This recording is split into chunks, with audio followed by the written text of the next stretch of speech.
a shot. And we know Lammers is very explosive. He's got a great double leg. He's got a great low leg attack. There's a throw by attempt by McMillan. He drops in on a single. He's got the right leg of Lammers up. He drops in on a double. Hard sprawl by Lammers, and off the edge of the mat we go. So a throw by McMillan. They dropped in on that single. That's a great shot, but better than that, great defense by Lammers as he fought off that shot. Again, any normal guy would have been taken down with the strength of McMillan. 38 seconds left to go, first period. This is the first match of our dual meet tonight. Started at weight class 195. If you're trying to listen for if you think it's strange that Lammers is at 195, there's Lammers in on a double and shoots deep. Hard down block by McMillan. A walk in by Lammers, and he switches off to a single, and now off the edge of the mat. Nice shot. A little bit too far away there, Jamie. I don't like to see him get extended with a heavier opponent on top. 15 seconds left to go, but still you're the aggressor. Again, cat and mouse here. Two great wrestlers, two great athletes. Lammers the senior, McMillan only a junior for the Mustangs, and we saw him come on like gangbusters last year. There's a double underhook by McMillan, and Lammers in on a fireman's carry and off the edge of the mat as time expires. That's going to be McMillan's choice. He's going to choose down. And that's what we would expect out of the first period between these two is, you mentioned two very good wrestlers, and it's going to turn into a match of highly ranked wrestlers. You mentioned Lammers ranked number 1 at weight class 182, McMillan number 5 at 195 in class 2A, but a very strategic first period here by both wrestlers. And there's a nice scramble by McMillan as he goes to a long switch. Lammers tries to hang on, then a hip heist by McMillan, and he's going to cover up Lammers and pick up 2 on the reversal. Now if you're Brett Lammers, you're down underneath, you're giving up that extra weight. You've got to get back to your feet and move. Lammers trying an inside stand-up. Now a switch by Lammers. McMillan is going to go to a deep waist, far ankle, and drive him over. There's a sit-out switch, turn in by Lammers, and he's going to pick up a 1-point escape, 1:19 left to go. So Lammers with a 1-point escape, and it's now 2-1 in favor of McMillan. McMillan picking up that reversal. So again, a very strategic match here. Again, Lammers has had about 4 shots. McMillan has had 1 good shot. Again, McMillan working the head of Lammers with a hard collar tie with the right. Nice hand control by both wrestlers here. Retie now by Lammers as he tries to latch on to the head of McMillan. A couple of snaps by McLammers. Lammers is trying to measure McMillan. Lammers in on a double. There's that down block again, Jamie. That's very difficult. For Brett Lammers, that's very difficult a position to be in on the edge of the mat. Hard snap by McMillan. McMillan could pick up 2 here. McMillan could pick up 2 here. Off the edge of the mat, off the edge. Off the edge, and that's the situation. If you're Brett Lammers, you don't want to be in that situation there, Jamie, shooting all the way to your belly. Yeah, you don't, and he's gotten caught twice, and on the edge of the mat, I think he thought maybe he was in good shape with that, as being on the edge of the mat like that, but McMillan took advantage and circled around and just about picked up 2 right on the edge of the mat. Well, we've got 28 seconds left to go here in this second period. It's 2-1. This is the opening match of this duel tonight. This border brawl, this Highway 20 Rumble. Buchanan County and Delaware County going at it, 2 of the best. There's that throw by McMillan. Off the edge of the mat. He got in deep on Lammers again. Lammers finding the edge of the mat with 11 seconds left to go. So McMillan has found something that he likes there, Jamie, with that throw by Lammers coming to that hard collar tie. And McMillan's been close to getting some success with it. There's a retie now, hard collar tie by Lammers, retie by McMillan. 3 seconds left to go. We're going to go to the third period. It's going to be Lammers' choice, and he's got to go down. 2-1, Lammers trails McMillan here. So, like you said, just so far it's been very strategic on their feet by both wrestlers. So, we could, the way it's been on their feet, we're gonna see positive. Lammers could come up and tie this thing up, and somebody's going to have to win it on their feet. Yeah, that's where this thing's going to be won. Lammers is going to come to his feet. There's a 1-point escape. We're knotted up at deuces now. We've got 1:52. This thing's going to be settled. And I think, Jamie, Brett Lammers with his quickness could shoot a sweep single on McMillan. McMillan's giving straight pressure right now, forcing Lammers, and that's that size. Hard bull rush by McMillan. Hard bull rush by McMillan as he takes Lammers off. Lammers hits him with a snap on the edge of the mat. Now we're going to get a stop as McMillan's laces are showing there. 1:38 left to go in the third period. Match number one, we're knotted up at deuces. There's a hard snap down by Lammers. That's the shot there, Jamie. That hard snap down and then a sweep single off that shot. McMillan's giving straight pressure to Lammers. We'll see if Lammers can make that count here. Again, a takedown here is going to be huge. 1:20 left to go. Hard tie by Lammers, retie by McMillan. We might get a stalemate right here. McMillan comfortable working upper body right now. There's a snap down by Lammers off the edge of the mat. They go again. 1:09 left to go. Coach Glossop, and one thing I like about this match here is you've got a state meet official out there. Eric Eckerman is out there tonight, and he's a great official, state meet official, and you wouldn't want anybody else in this situation here with as good a match as this is going to be, and we'll finish in probably. Lammers getting a little bit aggressive there. McMillan dropped in on a double. Lammers trying a front headlock on McMillan. Again, you really got to get him elongated. Lammers trying to measure McMillan. 48 seconds left to go as we take a peek at the clock. Again, we're just underway here, the opening match of this night, and this has been a doozy. Top-ranked Lammers at 182, fifth-ranked McMillan at 195, 34 seconds left to go. I'm telling you what, a shot here of some sort. Oh, there's a shot. There's a sweep signal there, Jamie. We talked about that. But an elbow pass by Lammers right into that sweep single. 26 seconds left to go on the clock. McMillan has not tried a low-level shot. It's been throw-bys. He really likes to work the ties. 19 seconds. That was his first shot at a single, but Lammers fought that off. There's a throw-by again. Lammers in on a double. He's got McMillan lifted up. There's two. Lammers with a two-point takedown. Double on the edge of the mat. 5 seconds left to go. That's going to do it right there. Lammers is going to pull the Houdini right there and pick it up. That's got the orange and black faithful out of their seats. What a match.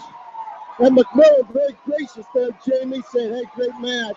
And that was a great match by both wrestlers. I tell you what, you wouldn't expect anything less out of a match like that. Both wrestlers, outstanding job. And we talked about strategy in a match like that. And Brent Lammers, he took a bunch of shots, but McMillan was so great on his defense throughout that match. And really, McMillan took another shot, and Lammers took advantage and got the takedown for the win. What that was, Jamie, was a constant head snap of Lammers. He got McMillan over his toes, and then that double paid off. Well, we're going to move to weight class 220 right now, and we've got Cooper Weeks taking on Jason Grover. So Weeks moving up from 195 to 220, giving up a lot of weight here. However, Jason Grover is an undersized 220-pounder also.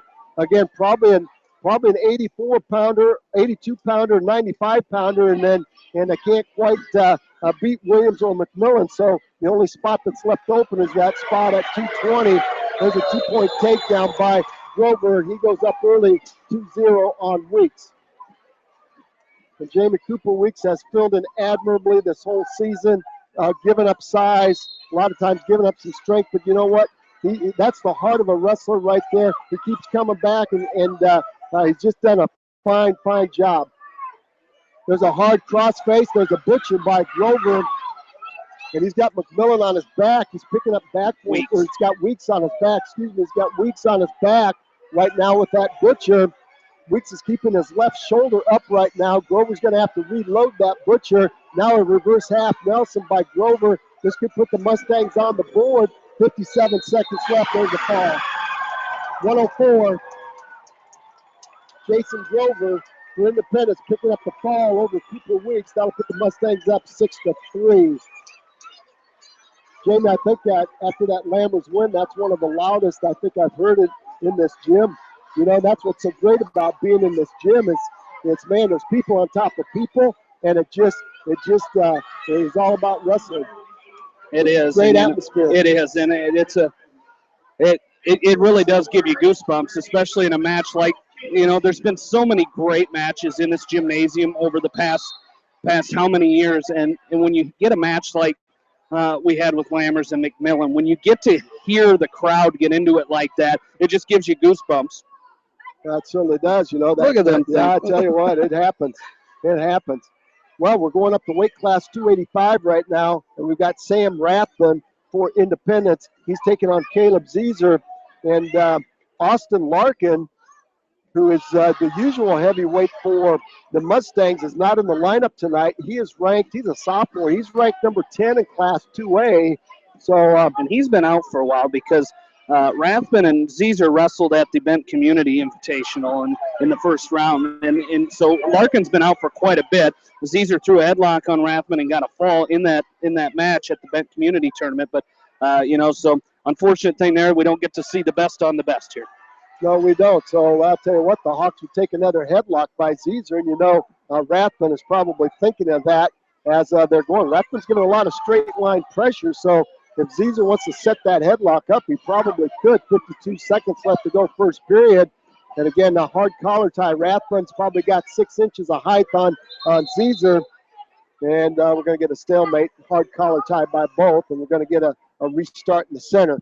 Rathman coming hard with that collar tie with the right hand and really working that head of Caleb Zeeser. Zeeser, I'd like to see Zeeser get right back to that inside position. And again, that leverage by Rathman on top of Zeeser. Zeeser now with an overhook on Rathman. He's trying to set up that headlock. And, the Independence Mustangs coaching staff has probably told their big guy to stay out of the throw situation. 24 seconds left to go. Again, on the Mustangs up 6-3. We're just underway here. And what a start it has been. 6-3 in favor of the Mustangs. There's a headlock by Zeeser. He's going to try to snap Rathman down, and that's going to be a 2-point takedown. And Jamie, that was with 8 seconds left, and you hate to give up 2 on the edge of the mat with 8 seconds left, trying to throw that headlock, and he slipped off of it, and now you're down. Now you're down 2-0. And Zeezer's going to go down. So I'll tell you what. You better keep your head up, and you better have great hand control. Rathman's going to come with that power half Nelson. So Caleb Zeezer's got to keep. You got to keep a good base here, Jamie. Good hand control. Keep your head and shoulders up, and try to get back to your feet. And you've got to explode off the whistle here is what you got to do. You got to come right up. You can't sit around on the mat, and wait for stuff to happen. You got to get moving right away. I'm trying to lock up a cradle on Zeeser. He's got a drive cradle locked up on the left side of Caleb Zeeser, and Zeeser stretches that big leg and breaks the grip of Rathman. But I'm telling you what, we talked about that hand control. Zeeser up to his feet is going to face Rathman for a 1-point escape. It's 2-1. Boy, that was very, very close. Rathman had that drive cradle, that near side cradle locked up, and was trying to dump Zeeser to his side. And that big stretch by Zeeser, those tree trunk thighs, broke the grip of Rathman, and that was very fortunate for Jamie. He was close to being turned to his back. Yeah, he was, and he just did a good job of fighting that up. But Rathman doing a good job here. It's not applying that pressure like we saw at the Bent Community Tournament. And you talk about learning from your mistakes, and that's part of it right there. Not giving that straightforward pressure that got you thrown in a headlock last time. And when Zeeser did try to throw a headlock, he was able to suck in like a turtle, tuck your head and not give up the headlock. What I like about Zeeser right now, he's, Jamie, you can create some pressure by pushing and pulling, and he's doing a lot better job with overhooks and underhooks right here. 42 seconds left to go. There's a Russian tie 2-on-1 by Zeeser. Let's see if he can make that work. He's got the right arm of Rathman tied up. Rathman gives him a shove free, and we're back to neutral on our feet. Hard collar tie with the left by Zeeser. I'm not sure. Zeeser acts like he's left-handed, Jamie. He's trying to set up that headlock on the with his left hand. 23 seconds left to go. Second period. It's 2-1 in favor of Rathman. He got the takedown right on the edge of the mat at the end of that first period. And it's going to be Rathman's choice to start the third period here. 12 seconds left. And hopefully Caleb Zeezer's got a half Nelson in his singlet. There's a 2-point takedown by Zeeser with the duck under. Deja vu right there, a little payback. 2.5 seconds left to go on the edge of the mat. You got to keep him down right now. That was a very nice shuck by Zeeser. Now you got to keep him down. You can't give up any points. There's a deep waist far ankle by Zeeser, and he's going to drive Rathman forward. Now you're 2 minutes away from a win here for Caleb Zeeser. Rathman's going to choose down to start this third period. Rathman looks a little tired as he gets up and faces the the Mustang. I think both of them look a little tired right they do, now. Don't but they, that's a lot of work fighting on the hand fighting on their feet. As we're going to get, I believe we're going to get a caution on Caesar. Yeah, we are, but.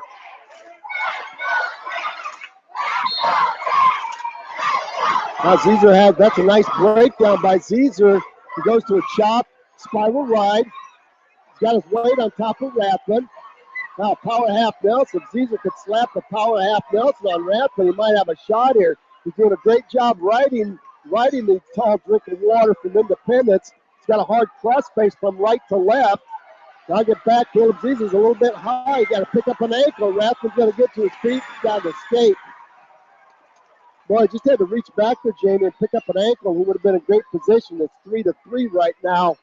He had Rathman right where he wanted, belly down off to the center of the mat, working on a power half Nelson, and he just got a little bit high. Actually got his hips up, and then that let Rathman get his hips up, and then he got high riding. Yeah, he did, and and he did a good job of. If you're Caleb Caesar did a good job of feeling that and letting him, because Rathman had a hold of his hands, and if Caesar doesn't get his hips back and get his weight underneath of him, he would have been his legs underneath of him. He would have been turned over for a reversal. Yeah, that would have been very, very costly. 49 seconds left to go. We're in neutral. Hard collar tie by Rathman, a retie by Caesar. Like to see Caesar hit that shuck again. Rathman, nothing on his feet yet, and we're going to get a stalemate here. We have not seen Rathman take a shot yet. He countered Caesar's headlock to pick up his takedown at the end of the first. There's Caesar with an underhook on Rathman. And we might get a stalling on Rathman, Jamie. Rathman's blocking off with his head. Caesar applied a lot of forward pressure there. 25 seconds left. If you're Caleb Caesar, you got to be careful here, Jamie. You don't want to push yourself out of a match. 18 seconds left to go. Rathman's going to try to take a shot here. 13 seconds left to go. Caleb Caesar, if you got a duck under here, it'd be a great time to hit it. 8 seconds left. We might be going to overtime. 5 seconds left. 3-3. We're going to go to overtime. And sudden death. First takedown's going to win this baby. Back to the center we go. Here's that situation we practiced in the wrestling room, Jamie. Overtime. You got to put your ankle band back on. Yeah, Rathman thought the match was over. He took his. Did he think he was going to win there? Well, I don't know what score. See, they have the team score on the top, which has 6-3 in favor, which is in favor of Independence right now, but still 3-3 on the match score. Caesar trying to work his underhooks, overhooks. Rathman using those long arms to keep him away. 45 seconds left to go in overtime. Rathman with a hard snap on Caesar's head. Caesar now trying to work some position, trying to get inside position on Rathman. 33 seconds left to go. Hard collar tie again by Rathman. Retie by Caesar. Pushing and shoving they go. On the edge of the mat. Hard collar tie now by Caesar with the right, controlling the head of Rathman. 20 seconds left to go. We may be going to, now we're going to get stalling against Caesar. That gets the black and orange faithful across the way a little bit upset. 9 seconds left to go. We're going to go to another period of overtime. 1 minute and nothing really here, Jamie. Neither wrestler trying to. There's a shot by. Oh boy! Shot at the buzzer by Caesar. That was a good time to hit that. And there's the flip. It's going to be Caesar's choice. He's got to go down. Got to come up again. Rathman's going to try to ride him. We're going to 30 seconds now. Caesar's got to try to score 1 here at least. 2 would be huge. You like to try to score 1. And Coach Doyle and company. Coach Doyle pretty calm sitting over there. Caesar now to his feet. He's going to face Rathman. Side roll attempt. Off the edge of the mat they go. Got to stop the clock. 23 seconds left. Caesar up. Hustles back to center. That's a nice outside stand-up attempt by Caleb Caesar. Rathman a junior. Caesar a sophomore. Again, a cradle attempt by Rathman. Goes to that near side cradle. 17 seconds left to go. Caleb Caesar belly down. You got to try to score here. 14 seconds. 11 seconds left to go. You got to come to that stand-up. Caesar to his feet, trying to split the hands of Rathman. Hard whizzer by Zezer. Rathman's going to ride him out. Rathman's going to ride him out. Now Zezer's going to have to ride him out. Caleb Zezer's got to ride Rathman out. These are two tired boys here. They are, boy. They're giving it everything they got, and they're leaving it all on the mat here in this match, and you love to see it. And you love this energy right now in this gym. Is just amazing the way how loud it is in here right now. Zezer's got Rathman belly down. He's got a double inside wrist. 20 seconds. He's got all of his weight on top of Rathman. It's 3-3. Zezer trying to work a power half Nelson. 13 seconds left. The power half Nelson on the right. Caleb Zezer applying a lot of pressure to Rathman. Rathman belly down, sucking some air right now. 5 seconds left to go. Zezer's trying to turn Rathman with a half Nelson. We're going to another sudden death right here now. Going to be Rathman's choice. He's going to go down. Zezer's just got to ride him out. 30 seconds, Jamie. We're going to period number 7. About 3, 4, 5, period number 6. Somebody's going to win here. Somebody's going to win. 30 seconds. Zezer's got to pick up an ankle here. Rathman to his feet. They're trying to split the head. Zezer's going to run him off the edge. Nice job by Caleb Zezer. Rathman got to his feet. Zezer picked him up, wrapped him up around the waist, and ran him off the edge. 25 seconds. Zezer got to get a hold of that ankle and drive Rathman down. He's got a single. Rathman's going to face him, and Zezer front trips him. Oh, that's going to be warning. What a call. Oh, Jamie. Oh, Jamie Vesky. Oh, I don't agree with that call at all. Let the guy settle it. Let the guy settle it. He called stalling on Zezer right there, Jamie, to end the match. Zezer dropped in on a single, and our referee called stalling right there on Caleb Zezer. And I'll tell you what, our coaches are not happy at all. I'll tell you what, the orange and black faithful are not happy at all either, Jamie. That situation, here's the thing, Jamie. You can let the guy sell it. You got 16 seconds left to go in the match. So let the guy settle it.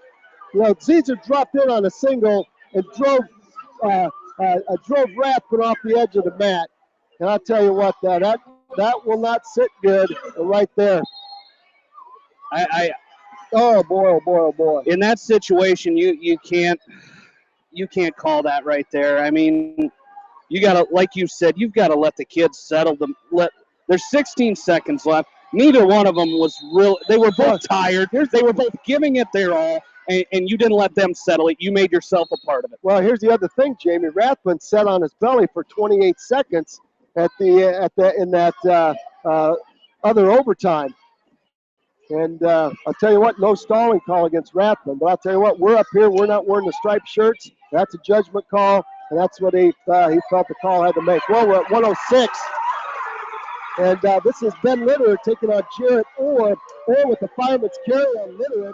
Times up the body. He's got Litterer in trouble. He traps the right arm of Litterer, and he's going to pick up 3 near fall. As Litterer goes belly down, there's a fireman's carry and 3 back for the fine freshman from Independence, Jarrett Orr. And now Jarrett Orr going to work on the hands of Litterer, climbing the body, double inside wrist, trying to tie those arms up, trying to work another pinning combination here, applying a lot of forward pressure. Jamie, that was just, I don't like that. Anyway, it's over. We got 45 seconds left to go in this first period of weight class 106, and the Mustangs have taken a 9-3 lead on the West Delaware Hawks. Yeah. Great match, though, by both wrestlers. Oh, it was, yeah. I mean, you know, two of the first 3 matches we've seen here has gotten both crowds on their feet. It's made this place electric. It's hot in here, and heat rises, and we're getting it all. We're getting it all up here. But I tell you what, great matches, and that's what makes. And the thing I like about this is this is being seen by other people. This is what wrestling is. It's not just being heard on your radio dial tonight. It's being seen, and you get to see what a rivalry, a high school wrestling rivalry looks like and sounds like here tonight. Well, you're exactly right, Jamie. And I'll tell you what, there's no greater bunch of fans than the Mustangs and the West Delaware Hawks. They both schools love wrestling, and they're supporting the Mustangs have made the drive over. They got a great crowd here. There's probably over 1,000 people here. just guessing. I made a quick count, Jamie, and just in the student section is almost 100 kids. So that whole side's full. There's got to be close to 500 West Delaware people and Independence people too. Plus you got the wrestlers on both ends. You got people all over the place. And we've gone to some meets and tournaments throughout the year, and we've kind of been concerned, that possible wrestling is. Hate to say it, but it's possibly a dying sport. We've been to some meets, and then we come here, and it makes you feel so much better about yourself and about the sport, seeing this environment right here. Well, you're exactly right. And our friend KJ Pilcher from the Gazette, hopefully he'll write something about that tomorrow in the Gazette. He's broadcasting on 9.2, but he'll also write a nice story for the Gazette tomorrow, so you want to pick up that. And hopefully he'll make a comment about the crowd. Probably one of the best crowds. All right, back to action. Weight class 106 at 5-0 in favor of Orr from Independence. We're neutral. There's another fireman's carry by Orr. He's got Litter on his back. One more time, same move, same exact move. He could pick up a fall here this time, Jamie, because he trapped the right arm of Litter. Now he slaps a half Nelson on him. He's trying to climb the body. Now he goes to reverse half Nelson. Maybe a headlock finish here. 53 seconds left to go. Litter's got his right arm trapped around the head of Orr, rocking back and forth. Now Orr goes to a headlock finish, and off the edge of the mat they are, and they've got to get a restart. There's a 3-point near fall, and it's now 10-0. So nice job by the freshman from West Delaware to find his way off the edge of the mat. But again, a very nice fireman's carry by the freshman from Independence, two of them, as he got in deep. And a lot of times, Jamie, you shoot that fireman's and you pick up the two, you lose the arm and don't get any back. Both times he's done a nice job keeping the arm. Now a hard cross-body ride by Orr. He's going to cross-face the far shoulder, and he's going to pick up a 2-point near fall on Litter. It's now 12-0, 21 seconds left to go. So the freshman from Independence working on a technical fall right here. And again, in this type of duel tonight, you never know if that 1 point is going to come down to make a difference. The difference between a fall and a tech fall. Hard crossface by Orr from left to right, and he's going to try to set up a crossface cradle. 4 seconds left to go, and somebody is bleeding. So Orr has got to go to the blood corner there as young Litter goes to senior Litter on the edge of the mat there for a little bit of advice. So a pause in the action, Jamie. We can kind of catch our breath here as it's been, I'll tell you what, just a great atmosphere. We can't say that enough here tonight. Has probably got the biggest crowd of the year that we've seen, at least some of the meets that we've been at. As you said earlier, some of the gyms that we've been to, you would think there was a parade in town or something because hardly any people were at the meets. Yeah, I tell you what, it's been a great atmosphere. And teams, West Delaware, they're right here at home. Independence is going to travel well. I'm not sure if we don't have a little brawl brewing down here below us with the elementary kids, but I tell you what, everybody's getting into this thing.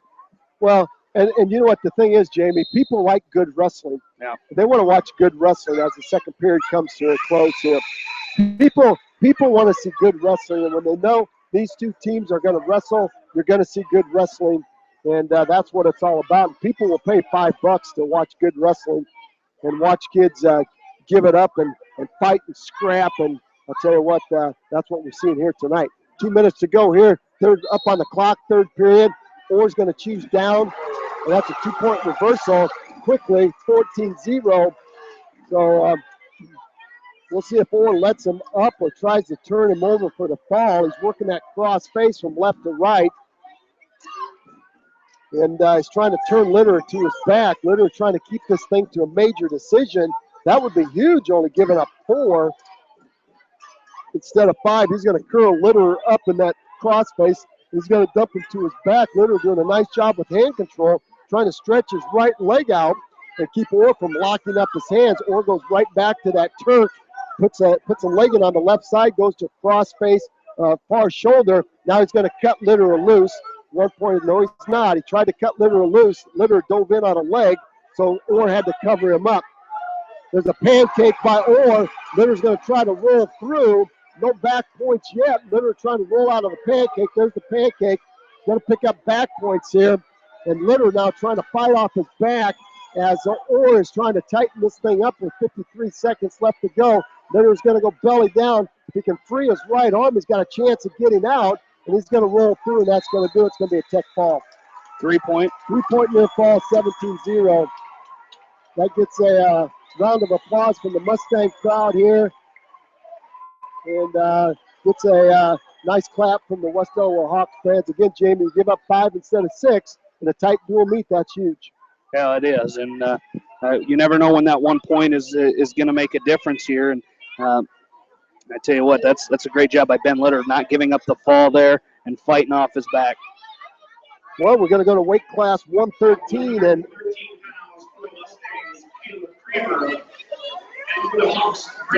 well, so this is not Wolf Kramer. This is Taylor Kramer. So we'll see what happens. Coach Doyle might be playing some cards here.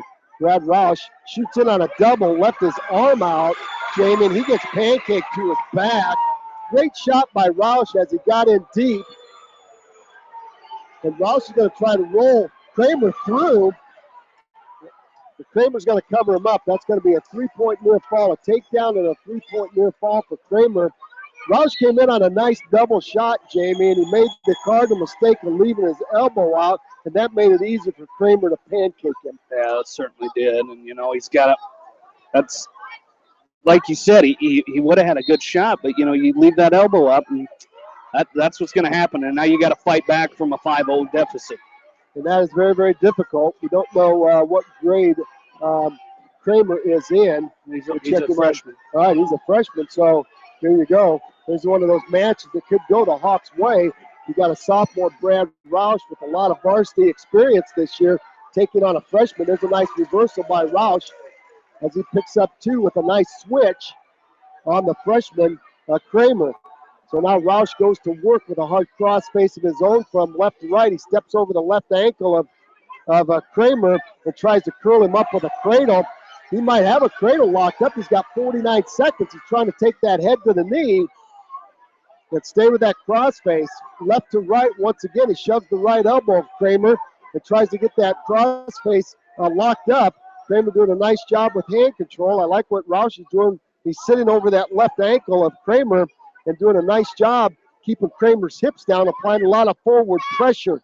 Again, we got the mat lamp on, center of the gym, got the black, the solid black mat with the white rings, the orange and the orange WD on the side. Now there's a half Nelson by Roush on the left-hand side. He's got it in deep. He's trying to crank Kramer to his back with a half Nelson. He gets a little high. Now he's got to pull himself back behind. Right back to the cross face he goes. 2 seconds left, and it's going to be 5-2 as the first period ends. That's a nice second half of the period by Roush, and it's going to be Kramer's choice. I think you got to go down again if you're Roush, and he does. He could close the gap here to 5-4 with another reversal. Caleb Kramer getting his first taste of this county border brawl here, this Highway 20 rumble. 2 of the heavyweights in the WAMAC.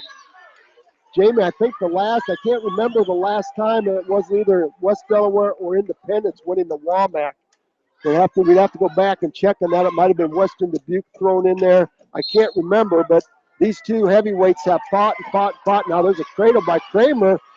You better fight off of that if you're Brad Roush, because that's locked up tight.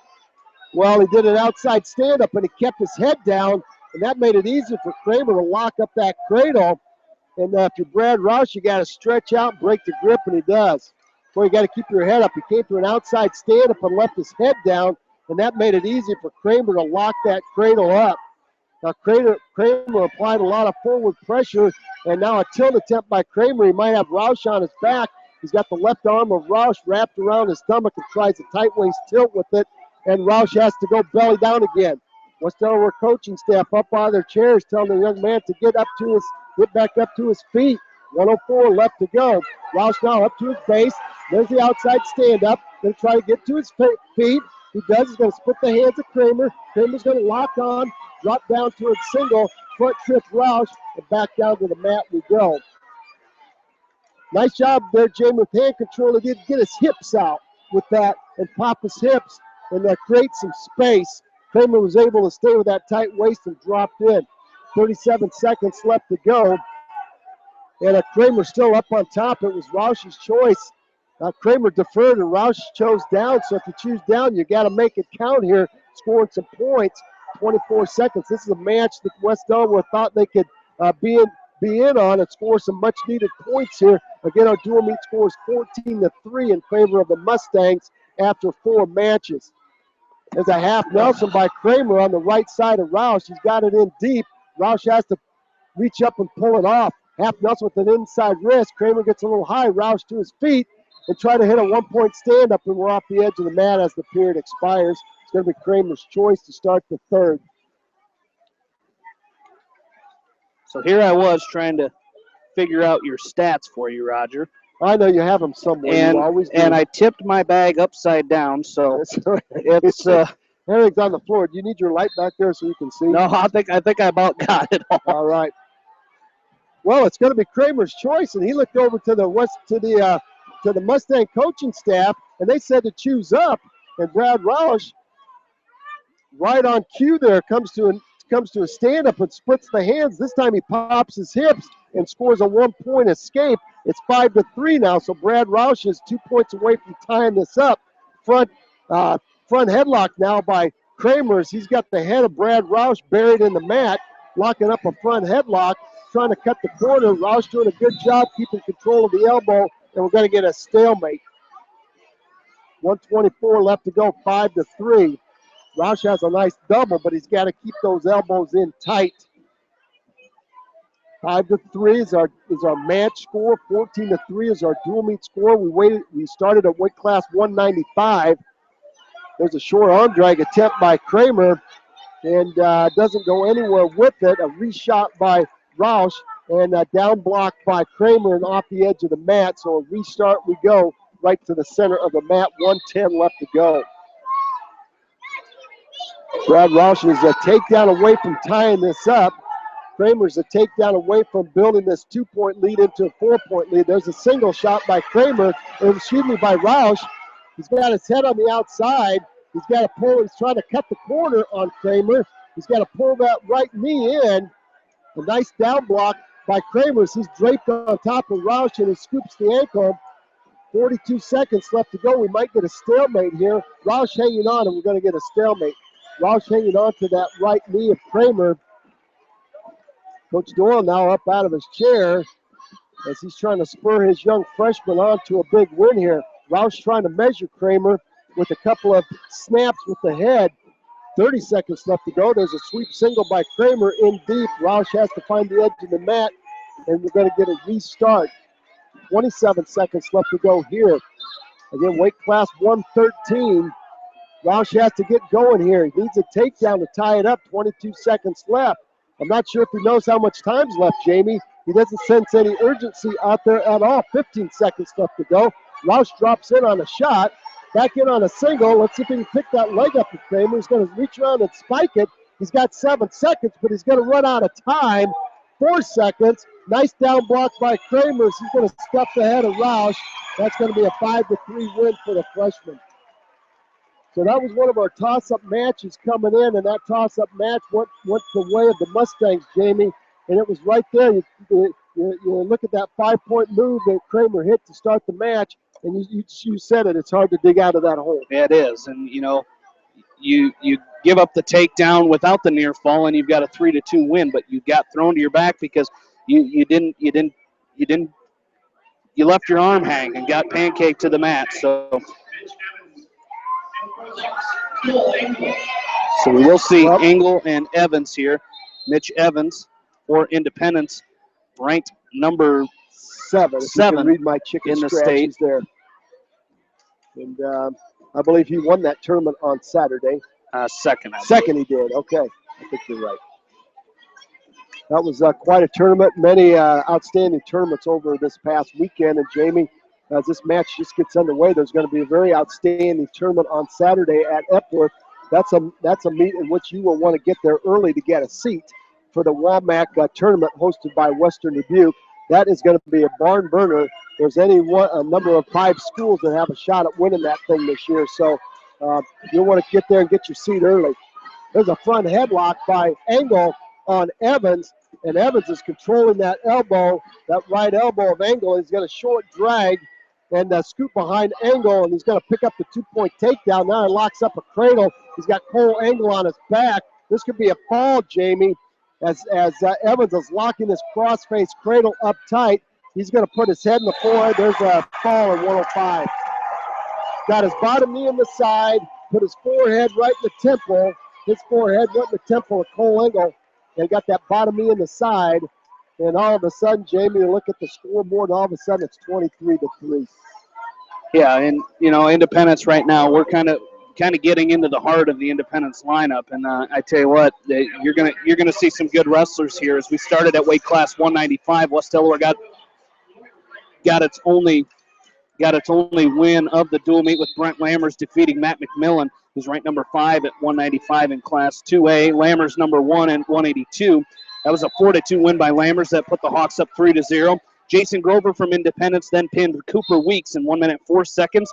Caleb Zeezer losing 4-3 to Sam Rathbone in the ultimate tiebreaker at heavyweight. That put the Mustangs up 9-3. Ben Litter with getting tech followed by Jarrett Orr of Independence. And at 113, Caleb Kramer from Independence with a 5-3 win over Brad Roush, and Mitch Evans with the fall over Cole Engel at 105. Team score 23-3 in favor of the Mustangs. Well, Jamie, so far those toss-up matches at 285 and 113 have went the Mustangs' way, and those were big matches. Again, the West Delaware Hawks were going to be favored in a couple of the early matches, and the toss-up matches, and in big duels, then you got to win the toss-up matches, and Independence has done that so far. There's a nice snap down by Logan Riley, and he's taking on the freshman Seth House. And Independence wearing their black singlets, right? West Delaware, their black singlets. There's a fireman's carry by Riley. I'm telling you what, Jamie, if he would have kept that arm a little bit tighter and wrapped his arm around the waist there, I think he would have trapped House on his back.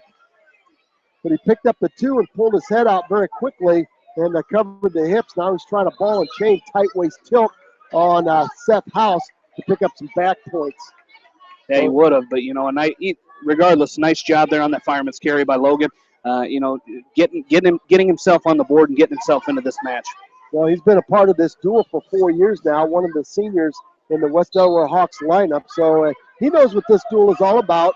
He's been a part of this thing, and the intensity, the just whatever here, the fight, the grit, the craziness. He's seen it all, and he's going to be a part of it this year. 31 seconds left to go, and he is up 2-0 on the freshman from Independence, Seth House, at weight class 126, and we're off the edge of the mat one more time.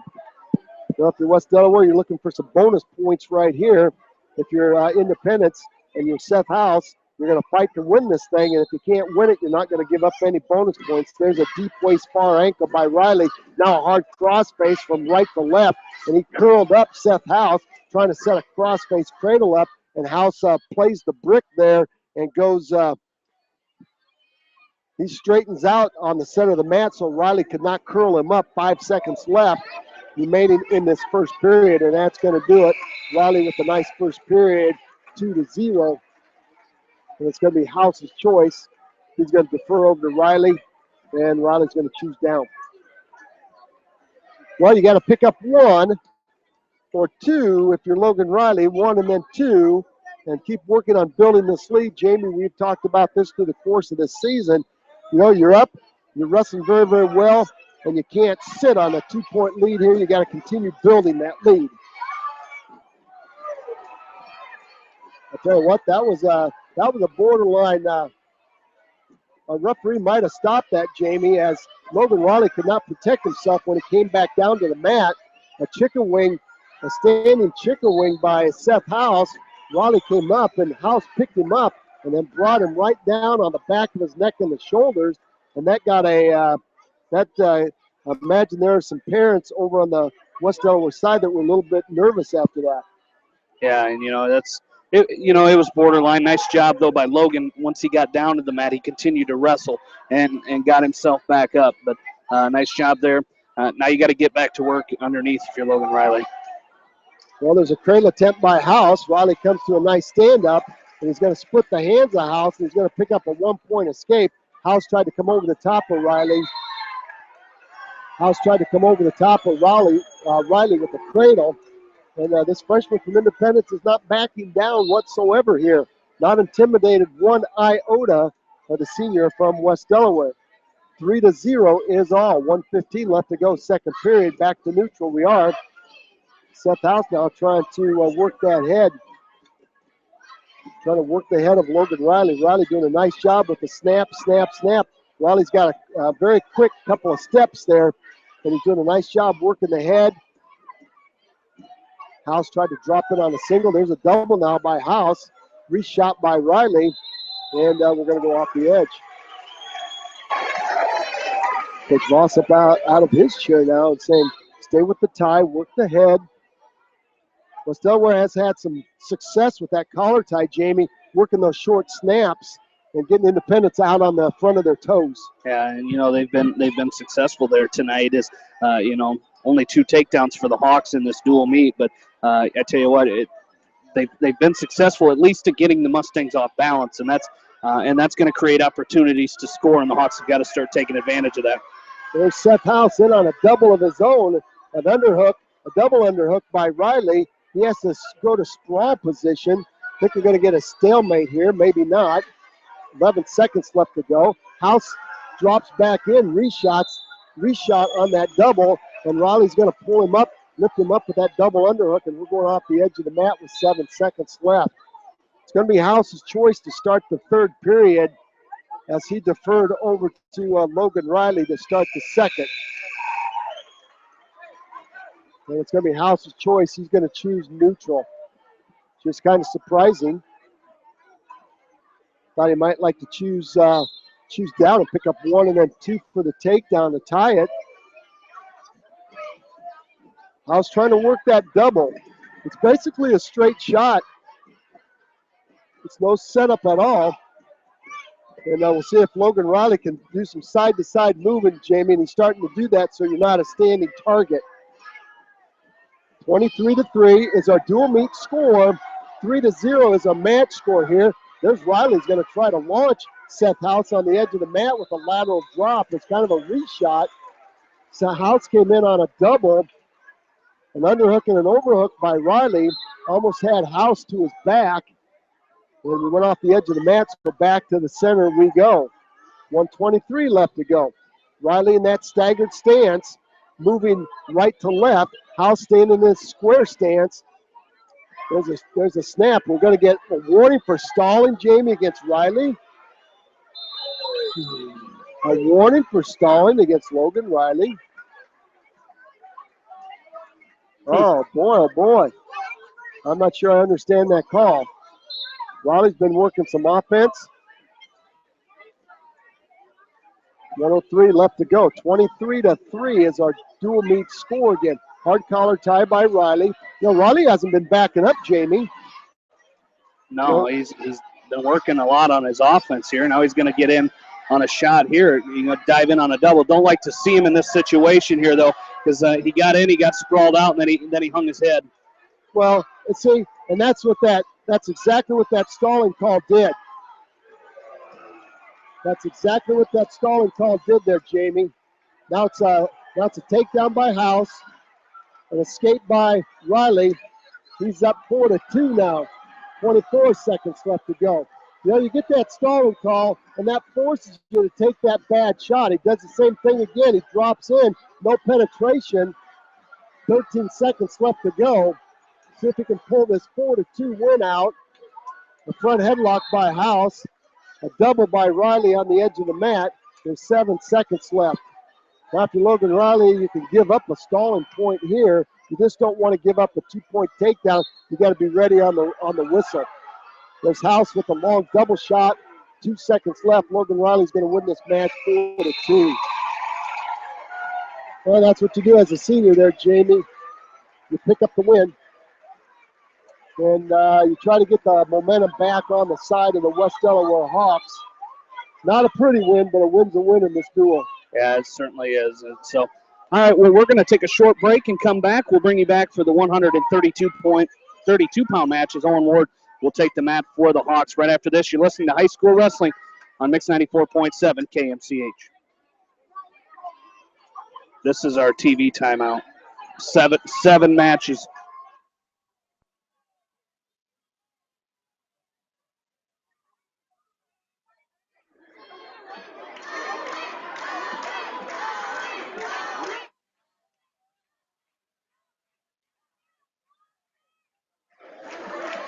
You got 3 minutes. You might as well take a break there, Logan, or Owen.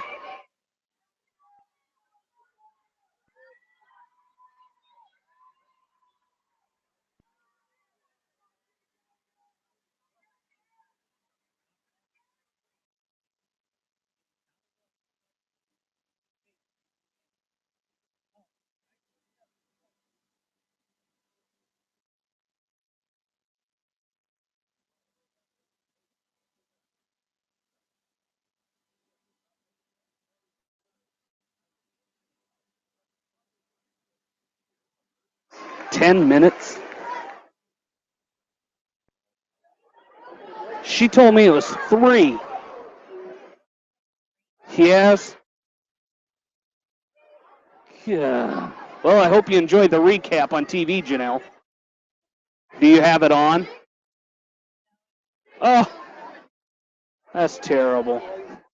TV, you're supposed to have the TV on and turn the volume down and be listening to us. What could be better than that? Can you hear that buzzing noise? Okay, good. As long as you can't, then I'm good. Oh. We'll play a few, and then we'll come back and do a recap at about the 6-minute mark on the clock, and then we'll take another break. All right. Good. Talk about stopping momentum.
All right, we'll take it back for a recap.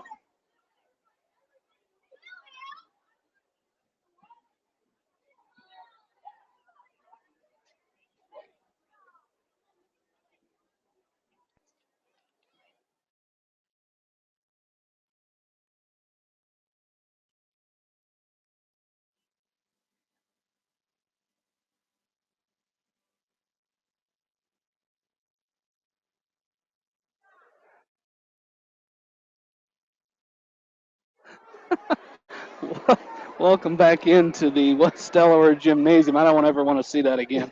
No more dancing out of Hey, you. Jamie, you got to look up smooth in the dictionary. You'll see that again. Very good. As we are back at the West Delaware Gymnasium, as West Delaware taking on Independence. Independence with a 23-6 win. Recap what we've had so far. Started at weight class 195, and I tell you what, if the final match is as exciting, and we've had some exciting matches since then, but if this first match, that last match is as exciting as the first one, it's going to be quite a dual meet. Brent Lammers with a 4-2 win over number 5 in Class 2A at 195, Matt McMillan. That put the Hawks up 3-0. At weight class 220, it was Jason Grover from Independence with a fall over Cooper Weeks from West Delaware in 1 minute 4 seconds. At heavyweight, we saw a great match. Ultimate tiebreaker came down to the very last period. Um, talking to the coaches or some fans down there, not so much coaches, but fans down there, they're kind of on the same boat as us. You don't like to see a match get finished that way and get decided like that. A stalling call in the ultimate tiebreaker against Caleb Zeeser. His second gave the 1 point to Sam Rathbun, and Rathbun wins that match 4-3. That put the Mustangs up 9-3 in the dual meet. At 106, it was Jarrett Orr from Independence with a 17-0 tech fall over Ben Litter. 2 takedowns and a lot of near falls in that match for Orr. It gives him the 17-0 lead. That put the Mustangs up 14-3. At weight class 113, it was Caleb Kramer from Independence with a 5-3 win over a takedown and 3-point near fall right off the bat in that match for Kramer was all he needed. And Roush loses that match for West Delaware 5-3. Team score 17-3 in favor of Independence. At weight class 120, it was Mitch Evans, the 7th-ranked wrestler from Independence at 120. He picked up a fall in 1 minute 5 seconds over Cole Engel from West Delaware, a freshman in Engel. That made it 23-3. And at weight class 126, we saw Logan Riley with a 4-2 win over Seth House from Independence. So match totals what we have right now as West Delaware, or Independence with 2 falls, 0 for West Delaware. No other bonus points there. Independence has won 5 matches. West Delaware has won 2. And takedowns, Independence has 7. West Delaware has 3. And Roger, an electric atmosphere here tonight that we've seen so far in this dual meet. And just you could tell that this Del Buck Trophy is really on the line here tonight. Well, the Independence Mustangs coming over here, Jamie, as many teams this year, thinking this is the year where you're really going to get back. You're really going to get West Delaware back. You got to pay back for the many years that you took a beating to the hands of West Delaware. So the Independence fans brought a great crowd, brought a lot of people over here tonight. And right now they're getting the job done 23-6. And we talked earlier in the season about, as the season progresses, Jamie, you got to, in a tight duel like this, you got to find a way to get off your back. If you got an opportunity to throw somebody on their back and get a fall, that's great. But you got to find a way to get off your back. And you said it right there. Independence has 2 falls, and West Delaware has no falls or any bonus points in this dual meet so far. We are back ready for action here as we are going to be at weight class 132. We're going to have Drew Davis from Independence. As Davis coming in, Drew Davis is a junior for the Mustangs. For West Delaware, a junior, Owen Ward. Well, and Davis not ranked, Ward not ranked, but these are 2 very quality. Both these guys here could be state qualifiers, Jamie. And I tell you what, there are a couple of good ones. Owen Ward, when he is on his game, he is very, very tough to beat, as is Drew Davis. We've seen Drew Davis work himself into the lineup, work himself up through the lineup as a youngster here.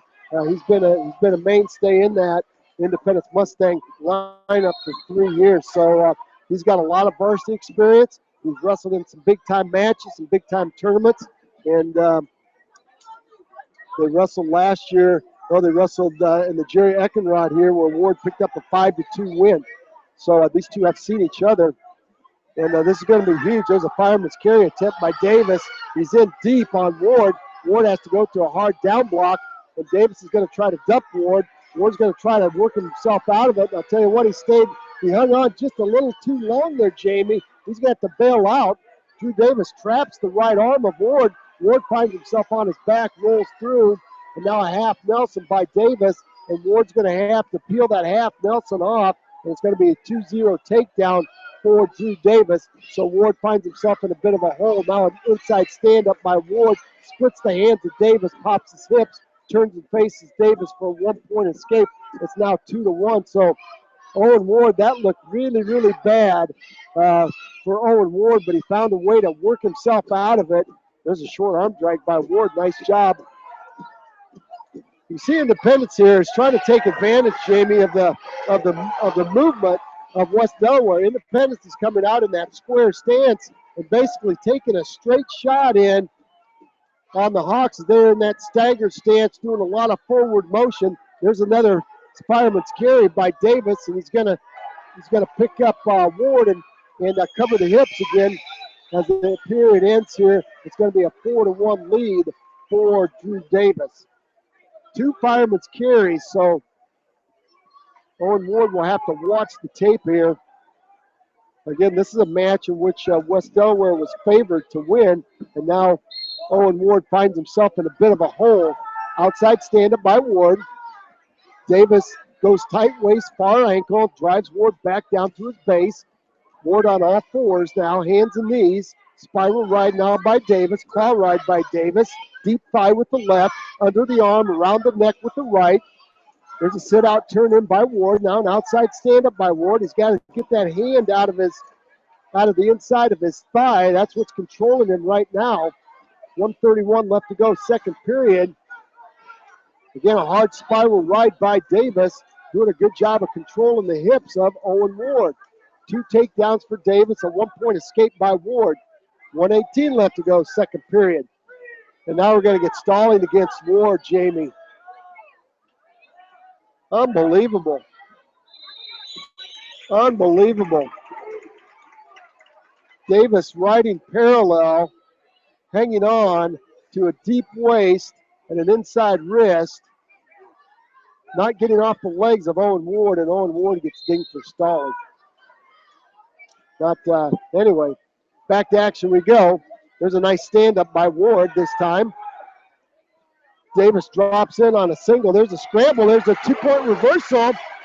Might have back points. What a move by Owen Ward. He picked up the reversal. It's 4-3. Now a sit-out turn-in. The West Delaware coaching staff wanted a 2-point near fall. The official was just a little bit slow. I don't think our official anticipated that move by Owen Ward as he came out of that sit-out with a tilt and had Davis on his back. There's a 1-point escape now by Davis. And it's 5-3. A front headlock now by, we're going to get a stalemate, a front headlock by Ward. 5-3. West Delaware coaching staff wanted a 2-point near fall on that tilt. And I think that even surprised the referee how Owen Ward came out of that, Jamie. That was quite a move. Coming out of that sit-out and trapping the near side wrist right into the tilt. 6 seconds left to go, second period. There's a tap and go by Davis, a reshot by Ward, in on a low single, trying to pick up 2, no points. No points as time expires. Let's see whose choice it's going to be. Well, our referees are conferring. Referees are conferring on that takedown. They gave Owen Ward a takedown on the edge of the mat there, Jamie. We have a lead official and we have an assistant official out here on the mat. That did not make the Mustang faithful very happy. It made the orange and black faithful across the way very, very happy.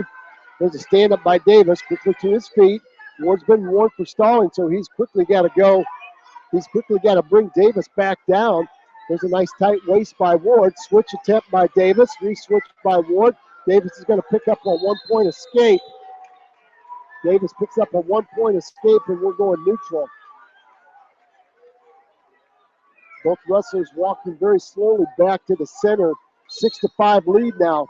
Again, that's what you would expect out of this match right here. Now both wrestlers slowing down. Ward still in that staggered stance. And that's exactly what's happening, Jamie. He's leading with his right leg, and he's reaching with his right leg. And that makes it very easy for Davis to attack that right side with that fireman's carry. Now Ward has went to, he keeps it staggered with the right, but he's reaching with the left on the collar tie. Now the Mustang. They're going to go out of bounds, but the Independence Mustang fans wanting a 2-point takedown there, but they were out of bounds there as minute 15 left to go in this match. Davis leads at 6-5, so Owen Ward, you got to start sensing some urgency here.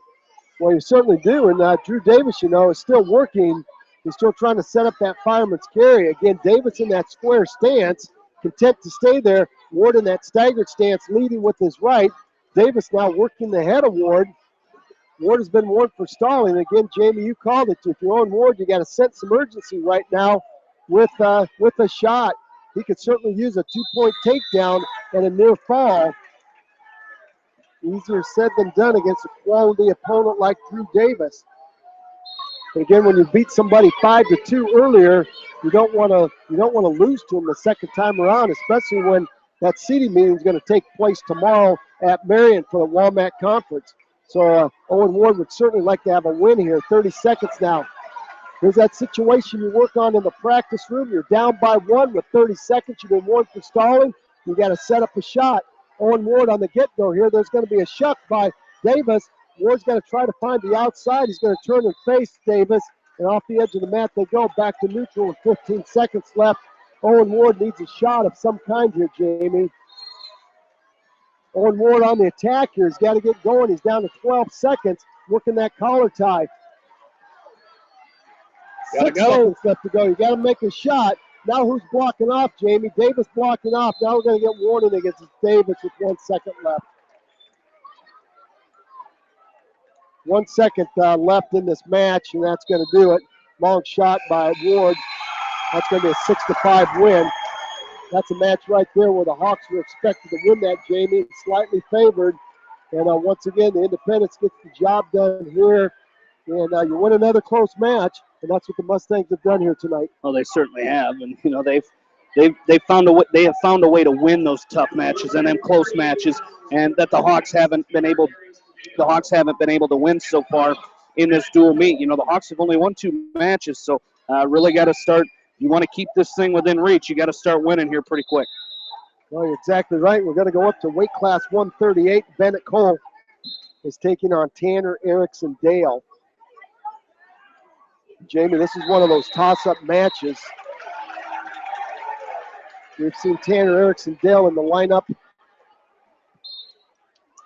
for the Independence Mustangs for a couple of years now. He's a sophomore, last year in the lineup as a freshman. Still holding that spot in the lineup for the Mustangs. Again, Jamie, Independence in that square stance, and that square stance seems to be frustrating the Hawks just a little bit. And because in that square stance, you just if you're dominantly left-handed or right-handed, and you like to take a shot to that side, that square stance, they're in position to defend that right there. So you got to find a way to work that, and they've been doing it. And you wrestle people like that throughout the year. So it shouldn't be anything new to the Hawks. Well, in that square stance, you've got to find an angle. You got to work to get an angle, and that's going to be snap, snap, sweep, single. Create an angle by your pressure, whether it's a push-pull pressure, whether it's a snap pressure. Right now, Tanner Erickson Dale giving Bennett Cole all he can handle right now with his forward pressure. And I think Bennett Cole could snap him down, Jamie. Snap and then right into a double. Snap that head, give it a hard pop, and then hit that double or inside single. Again, this thing is good. We're going to do that, Jamie. And right there, it's just what the doctor ordered, but it was off the edge of the mat.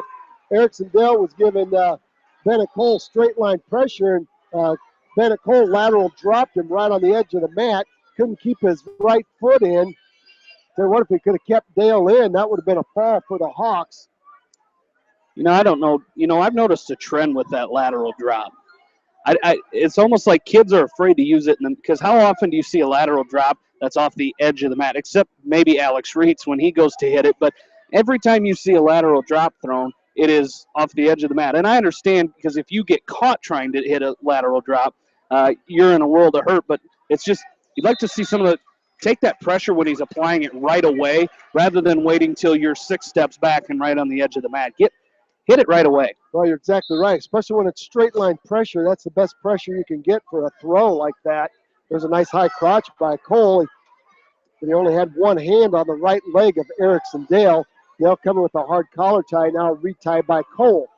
7 seconds left to go. Again, you don't want to give up any points here with short time. We're going to go the second period, and we are at zeros for our match score. Once again, our dual meet score is 26-6. And Erickson Dale is going to choose down to start this second period. Well, we'll see what Bennett Cole has in mind for his breakdown. He's going to go deep waist, far ankle, deep waist with the right, far ankle with the left. He's got Erickson Dale flat on the mat. Now he's going to step around and hook that left ankle and go right to work on that hard crossface from left to right, maybe set up a crossface cradle. Well, the Hawks have done a good job on top here tonight, Jamie. When they've controlled hips, they've done a good job. They've done a good job. Now there's a cross body ride by Cole. He's got a cradle locked up on Erickson Dale. Let's see if he can dump it. Erickson Dale in the tripod. Cole with the cradle locked up. He's got to kick his leg free, and he could have some back points here. 121. Probably going to get a stalemate. A referee looking close. I think Erickson Dale is latched around the right leg of Bennett Cole. Cole still has that cradle locked up. He let it go. He would have called the stalemate, but he let it go. Cole still with a cross body ride in on the left side of Erickson Dale. He's got the hips flat. Now Erickson Dale works his left leg free. Now an outside stand-up by Erickson Dale. He's going to try to pick up a 2-point reversal on Cole. He might pick up a 1-point escape, and there's a 1-point escape. 50 seconds left to go. 1 is better than 2 right there. Bennett Cole gets just a little bit high riding, and a nice hand control there by Tanner Erickson Dale, the fine sophomore for Independence. Independence with 1, 2, 3, 4, 5 seniors in their lineup, but they got 6 juniors. 6 juniors, 1 sophomore, and 2 freshmen. So they will have a number of quality wrestlers back for their senior campaign. Erickson Dale, again, straight line pressure, gives Cole a shove to the outside edge of the mat. Off we go. Back to the center we go. 22 seconds left to go. So Bennett Cole needs a 2-point takedown right here to take the lead. It's going to be his choice to start the third period as he deferred over to Erickson Dale to start there's a long shot by Cole. Left that left elbow out. Got to be careful. And Cole's going to give Erickson Dale a shove off the edge of the mat. Oh, wow. Tell you what, Jamie. That's a 1 point. 1 point. I'm not sure what he called that. Unsportsmanlike. Unsportsmanlike conduct there by Cole.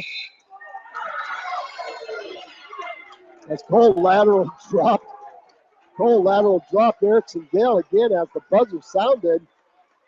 It's now 2-0, Jamie. That was a costly 1 point. I'm not sure if they're right on the edge of the mat.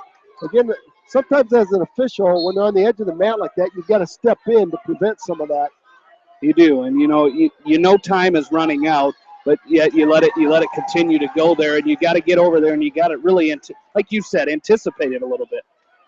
Anticipate that, step in, blow your whistle again with this crowd we've got tonight.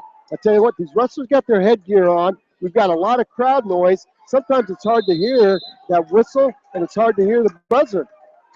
Step in there, and again, when you've got no love lost between both of these teams, the emotions are flying, the adrenaline is high, and I'm telling you what, I could understand Bennett Cole's position right there. That was out of a little bit of frustration more than anything. 2-1 is our match score here with 126. Long shot by, there's that lateral drop, should be 2. Nope. He off circled the out of edge it. again. He circled out of it. But, you know, if you're Bennett Cole, you've got to get going here. The score should be 3-1, isn't it? Or no, 2-1. 2-1. There, 2-1. Just the escape and the escape and a penalty point. You're Bennett Cole, you got to get going on your offense here, and he's trying. He's doing what he can here, but that you got to try to go to a low-level shot and get a leg shot here. And we got 1:11 left to go in this third period. Now we're going to get stalling against Erickson Dale, and that brings a round of applause for. There's a slip. You called that, Jamie, right there on the edge of the mat. Bennett Cole tried to throw Erickson Dale once again in the lateral drop on the edge of the mat, and he slipped, and that made it easy for Erickson Dale to cover up the hips for a 2-point takedown. You still got time. You need a 1-point escape and a 2-point takedown to tie this thing. Again, we're at weight class 138. We went to weight class 126 and took a 10-minute TV timeout, took a TV break. Again, TV's controlling a little bit of what we do here tonight, but that's all right. Gave the fans opportunity to visit the very fine West Delaware concession stand. 48 seconds left to go. Cole up to his feet. He's going to try to launch Erickson Dale. There's a 1-point escape. All right, now 2 points going to tie it up.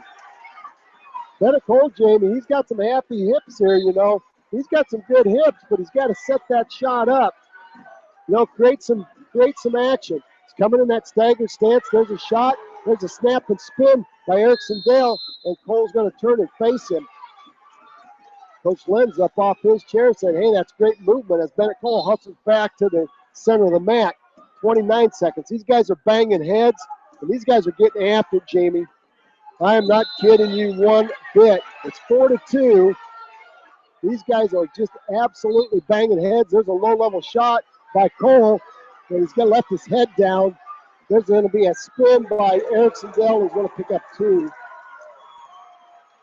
Yeah, the only thing that Bennett Cole did wrong on that, Jamie, was he kept his head down. It was a great shot by Bennett Cole, but like you said, you get in there, you gotta finish and come up right away. And he sat down there with his head on the mat, and he gives up another takedown.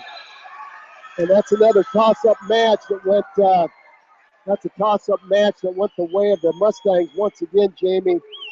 And the Hawks are over on the coming in. We talked about before this meet started. We talked about some toss-up matches, and right now the Mustangs are 3 for 3 on the toss-ups.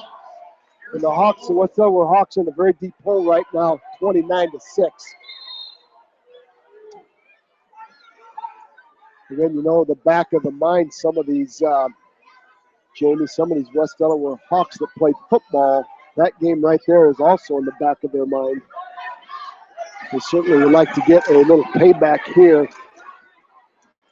All right, we've got Harrison Goebel, and we've got Elliott Ryan.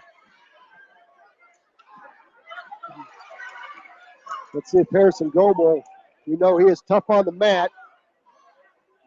And right now there's a 2-point takedown by Elliott Ryan as he gets in deep on a single on Harrison Goebel. And he's going to cover his hips up. Goebel tries to hit him with a roll and a hip heist, and Ryan goes tight waist, pulls his hips in. Now a cross body ride by the junior from Independence as he goes cross body. Now kicks the leg out, goes to a butcher. He's going to try to roll Harrison Goebel to his back. I'm telling you what, Harrison Goebel is very, very flexible, and that is very difficult to do. 54 seconds left. Goebel might pick up a 2-point reversal here, Jamie. If he can pop his head out, he latched onto the leg of Elliott Ryan, and now Ryan covers him up, and now Ryan has Harrison Goebel in a cradle, and that is tight. 38 seconds. Goebel's trying to roll out of it. Might be a fall there, Jamie. A freshman's mistake there by Harrison Goebel as he balled up, and that made it very easy for Elliott Ryan to slap a cradle on him. Our referee's down looking close. Goebel's trying to kick out of the cradle. He might be saved. There are legs everywhere. He might be saved by his flexibility right there. He rolls out of that cradle and picks up a 1-point escape. So you couldn't really tell if he was flat or not, but then all of a sudden you had a leg over here, and that was Harrison Goebel's. You had Ryan's legs on one side. I mean, you didn't know, you couldn't identify who was who down there. But a nice job by Harrison Goebel to fight out of that. Gets the escape 5-1. Our dual meet score right now 29-6 in favor of Independence. So the Hawks in a very big hole here with just 5 matches remaining. Well, we're going back to neutral. And again, I think Independence does not want to go underneath of Harrison Goebel. So Elliott Ryan is going to go back to his feet where he found some success. 2-on-1 Russian tie. He's got the left arm of Elliott Ryan tied up, and Ryan's going to have to backpedal and free that arm. Goebel again in a staggered stance. He's leading with his left leg. There's a short arm drag by Ryan. Guy's going to stuff the head of Harrison Goebel. He's going to block the hip and try to cast himself around.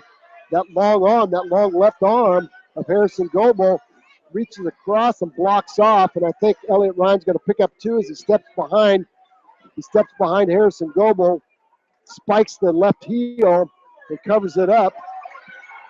Could be a scramble situation here where Harrison Goebel could pick up a 2-point reversal.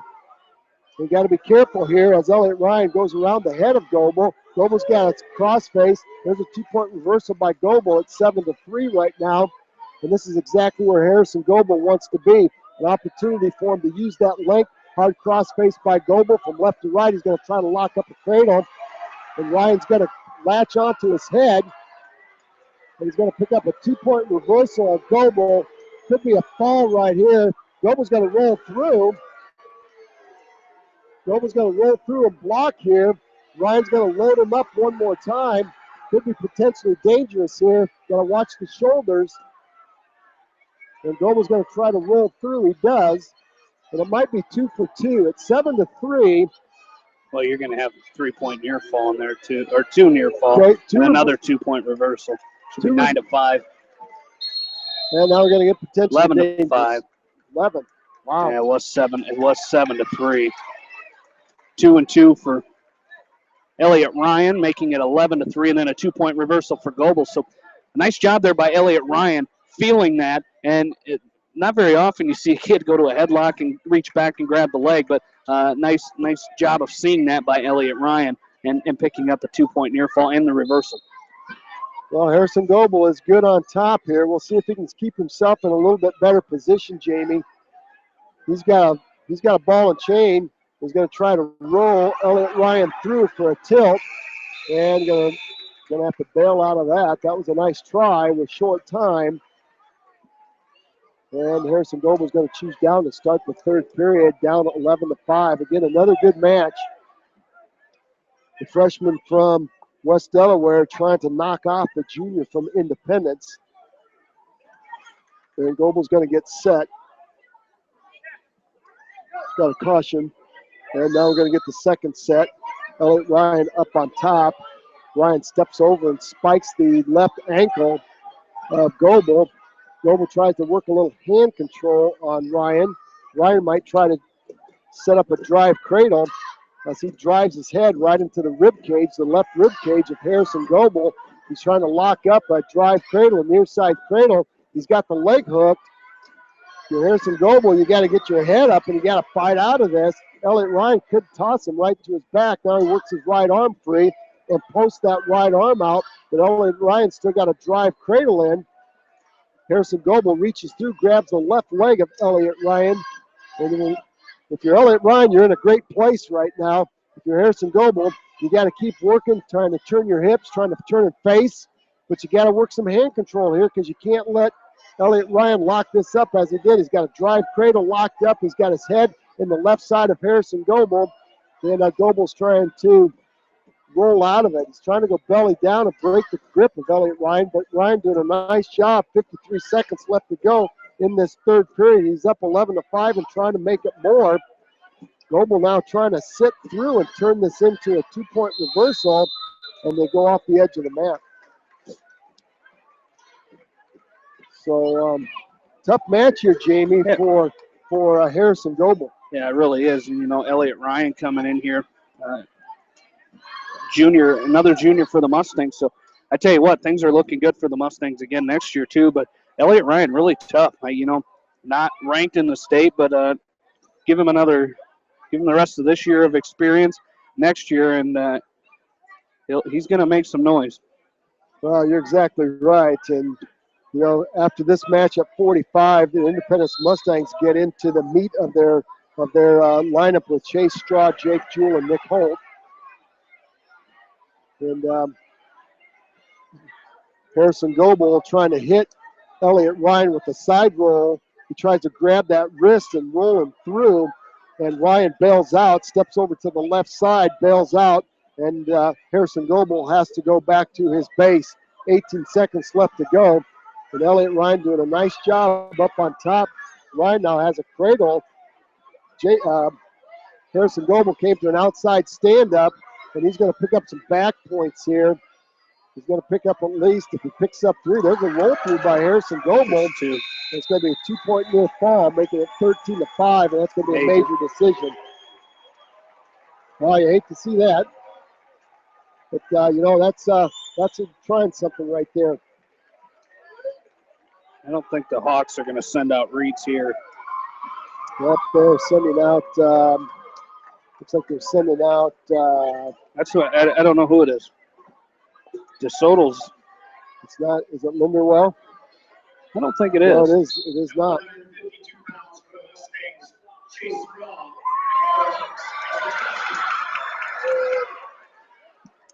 I don't know who that is.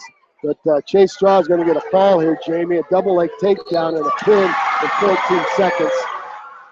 Making that look real easy. Double leg takedown. Got in deep. Climbed the body, slapped the half Nelson in on him. And that'll seal the win for the Mustangs.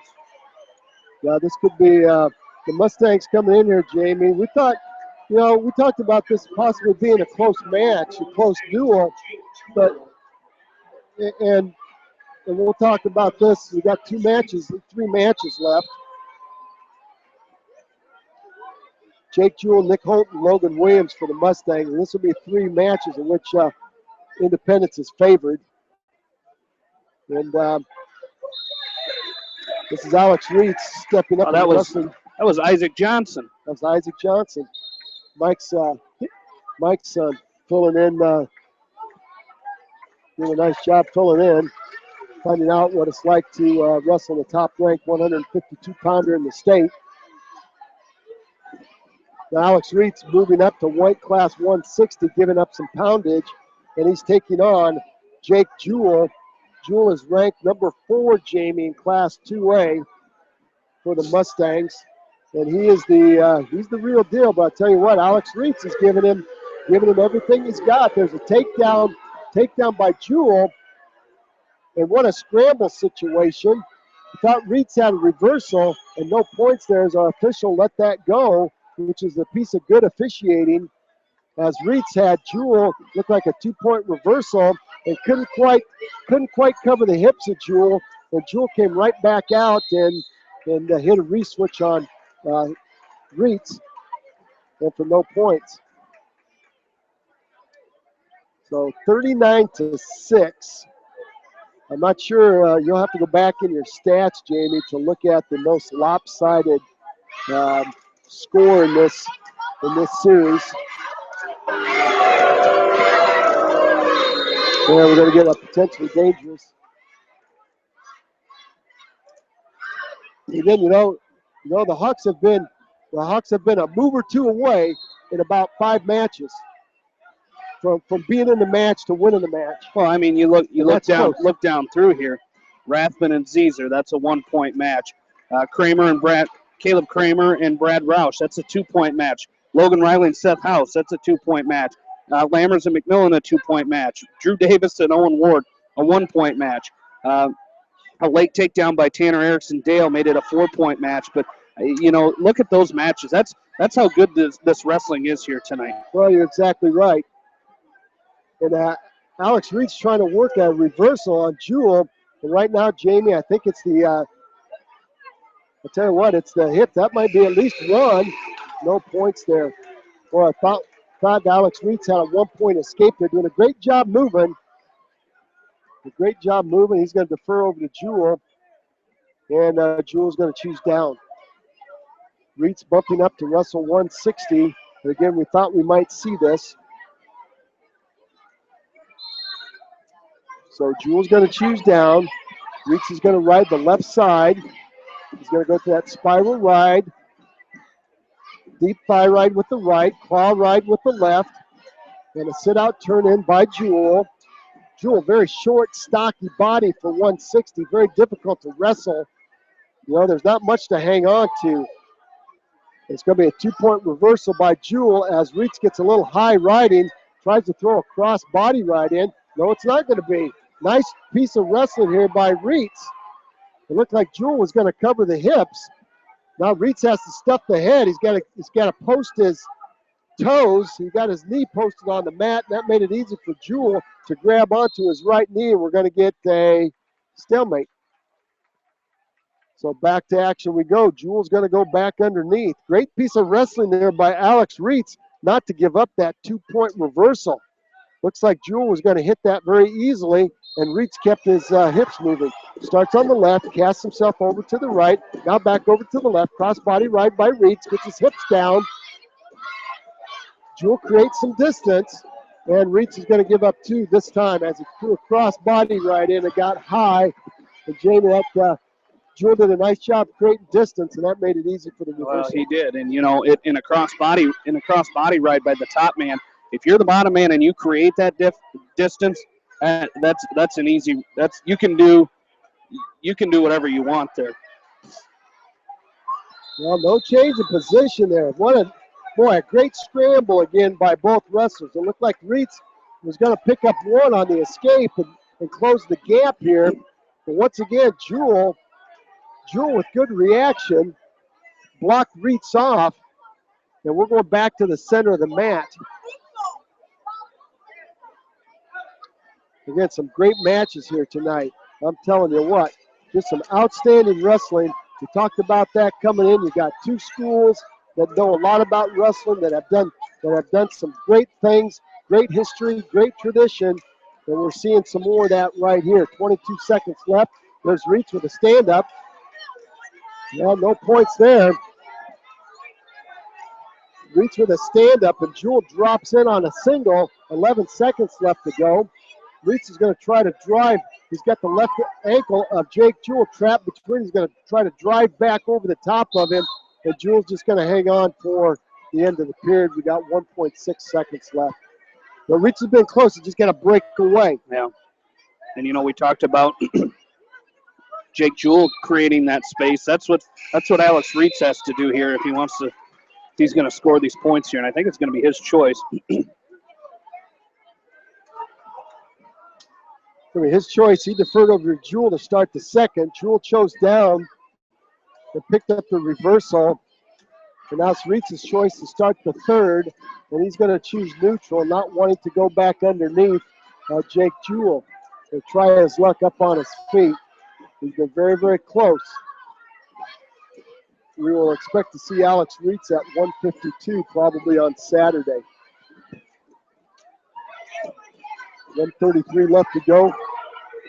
Okay. Number 4 ranked Jake Jewel for the Mustangs, leading 4-1. The Mustangs leading our dual meet 39-6. But again, Jamie, this is one of those duels, you know, you look at the team score, you're thinking, wow. But you go back and look at those matches, as you said, there's 5 or 6 close matches. You know, and then they just happen to go on the side of the Mustangs. Only 3 matches, 2 by fall and 1 bonus point. Well, 2 a major and a technical by independent, so they picked up 3 falls. 3 falls. 1 major. Oh, yep. Chase Straw picked and up a tech fall. Yep. The Chase Straw picked up a fall at 152. There's a snap and spin. Looks like Reitz is going to try to set up Jewel. Trying to create some pressure here, Jamie. He's got an overhook on the right side of Jewel, and Jewel's got an underhook, and Jake Jewel says, none of that. I'm going to back out. There's a double by Jewel. He drops in, covers the hips up of Reitz. Reitz is going to have to bail out and give up the 2. 31 seconds left to go. It's 6-1. And once again, that was Alex Reitz stepping in, going with that staggered stance. He stepped in, and that made it easy for Jake Jewel to hit that double. Nice stand up. Nice stand up turn in. Now Reitz will pick up 1 point for an escape. It's now 6-2. 14 seconds left to go, period 3. There's a long single shot by Reitz.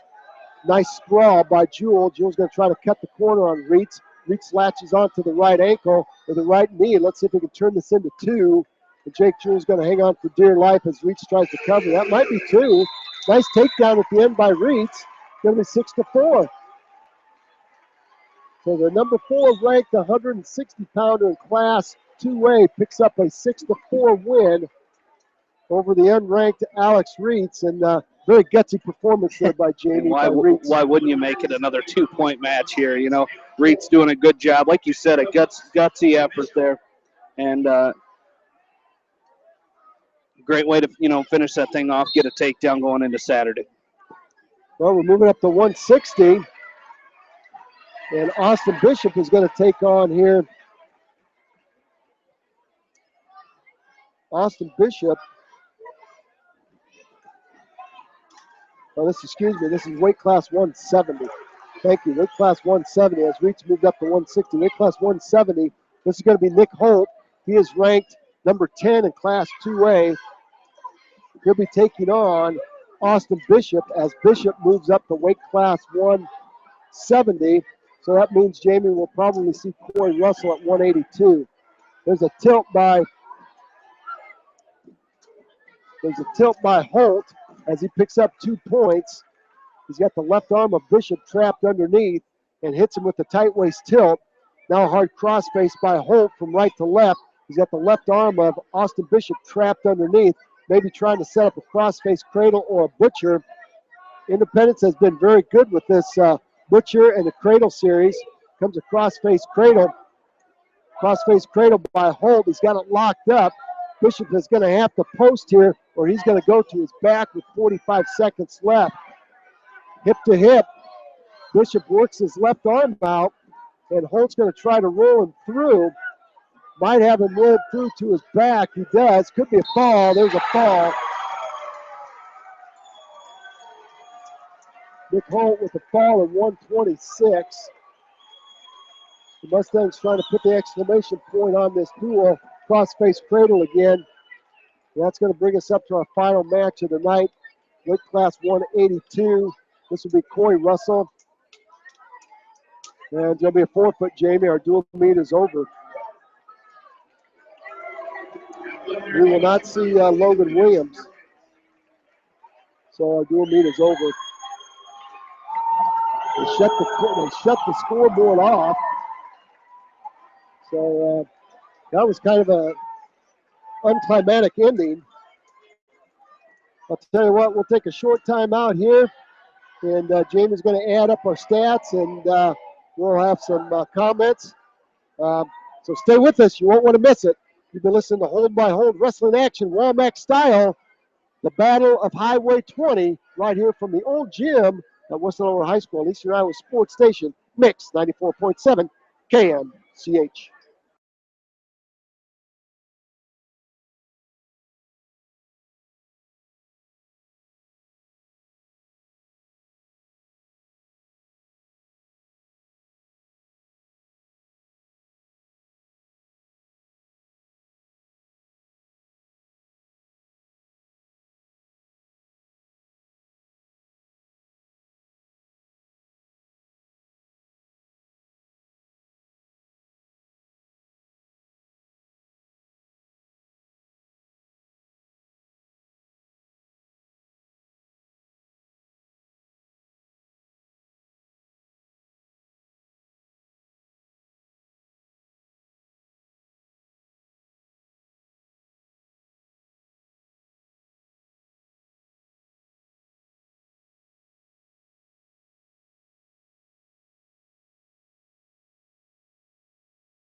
And welcome back into the West Delaware Gymnasium, the new old gym here at the campus of West Delaware High School. And joining us now is West Delaware head coach Jeff Voss. And Coach Voss, I tell you what, this atmosphere tonight for this dual meet, what an outstanding. If you think that the sport of wrestling is down a little bit, you just come to this dual meet, and a lot of people got to see it here tonight. A great atmosphere to start this dual meet here tonight. Yeah, it's I appreciate all the fans that came and supported us tonight, and it's everything's about building memories, and these kids will remember tonight. We didn't get the score we wanted, maybe the outcome, but the atmosphere was something that is great for the sport of wrestling. Well, not very often as a coin toss is important as far as getting a good matchup, but right off the bat, you guys won that coin toss. You took the even matches and set up a great match to start this thing with a very good Matt McMillan and Brent Lammers, and it was tight. Lammers got a late takedown, but that's a great way to start a dual meet, and that leadership by Brent to get things going. Well, I think it's probably more important for Brent. We had to do that to try to put ourselves in a position. We knew we were going to have to win some close matches and try to get 8 matches, and and I asked Brent about 3 days ago, if he was willing to make that move, and he was more than willing, and I think he was actually looking forward to it, to have a tough match, and those are the kind of matches he needs this time of year to win a state title, and he went out there and just kind of kept plugging away, and I think in the third period he really started wrestling like Brent Lammers, and kept his shot hand moving, and kind of got into his game plan, and it paid off for him. Well, you talk about close matches and needing to win some 6 matches tonight with winning by less than 2 points. You guys got the one with Lammers and Logan Riley, but that's how close some of these matches were. It might not have made a big difference in the score, but it would have made it a lot closer. Well, yeah, you get in a dual meet, you win 7 matches, you got a shot. They got some really good kids that can score pins. So we thought if we were going to get them, we had to try to get 8, and we weren't going to come out here and just wrestle straight up and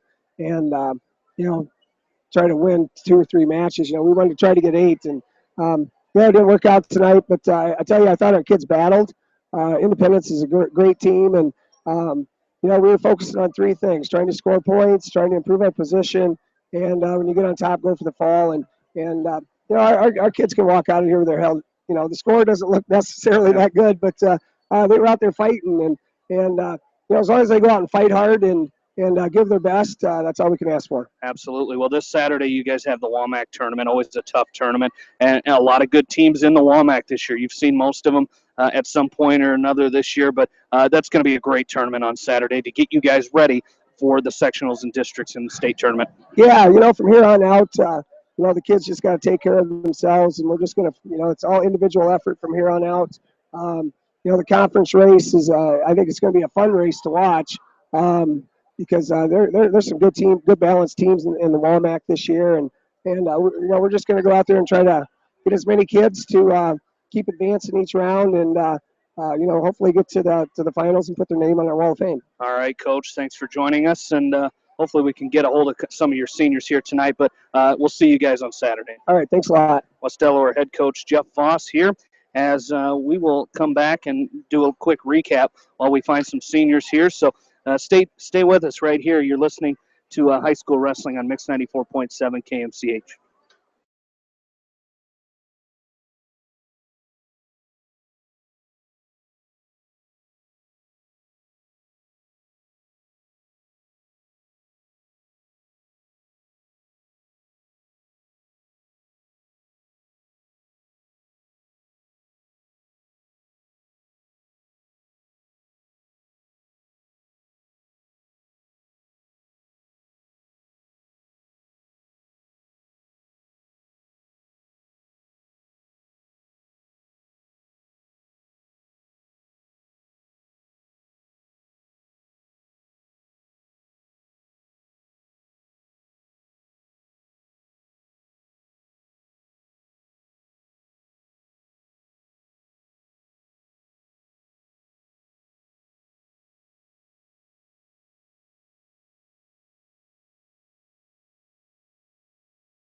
Welcome back in here to the West Delaware Gymnasium as West Delaware Hawks fall tonight to the Independence Mustangs, 48-12.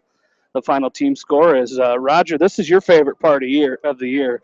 You get to talk to these seniors, and One of my favorite parts of the year.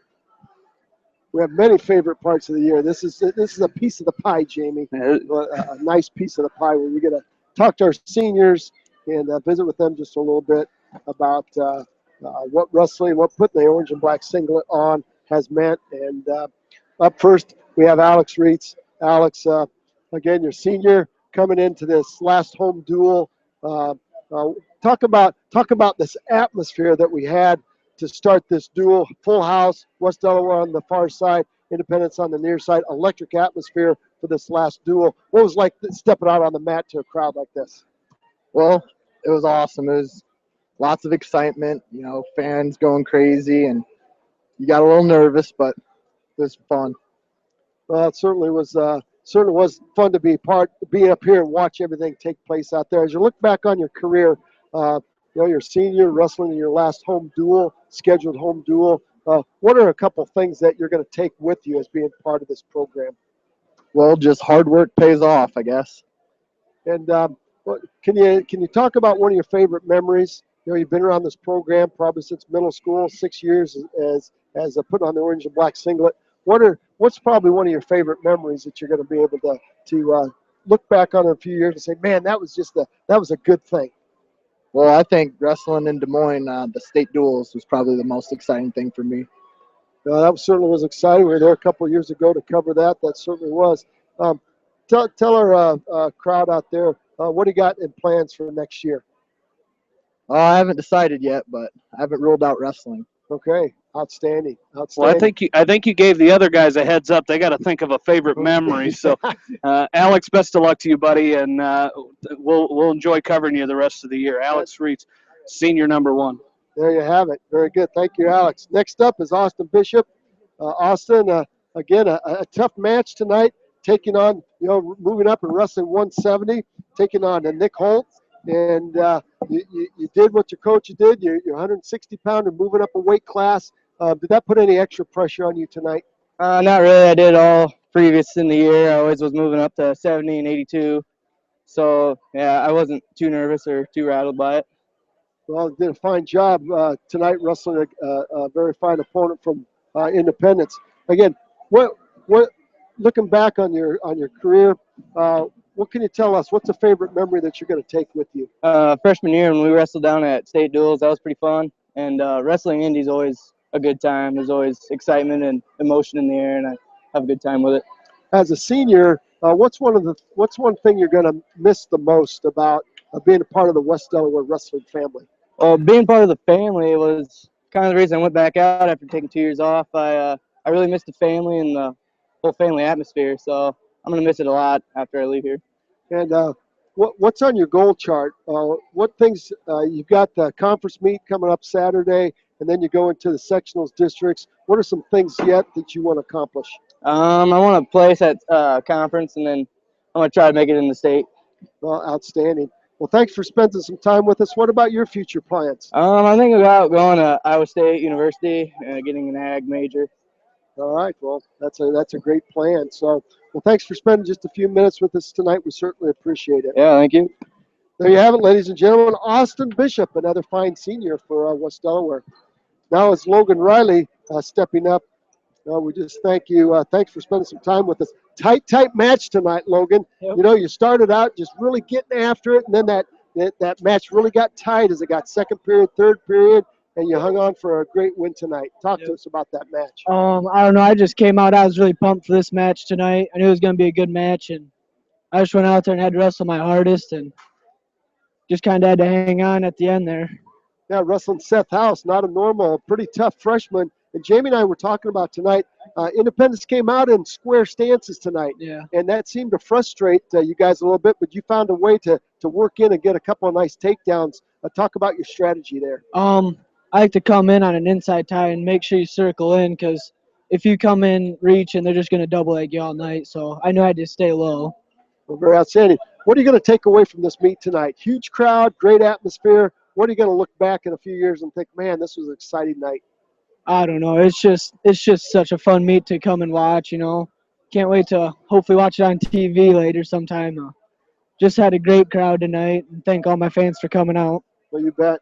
Looking back on your career as a West Delaware Hawk, what's a great memory other than tonight? What's a great memory that you're going to think back on and reflect on? I'd have to say all 4 years wrestling Indy. They're always fun duels, great atmosphere.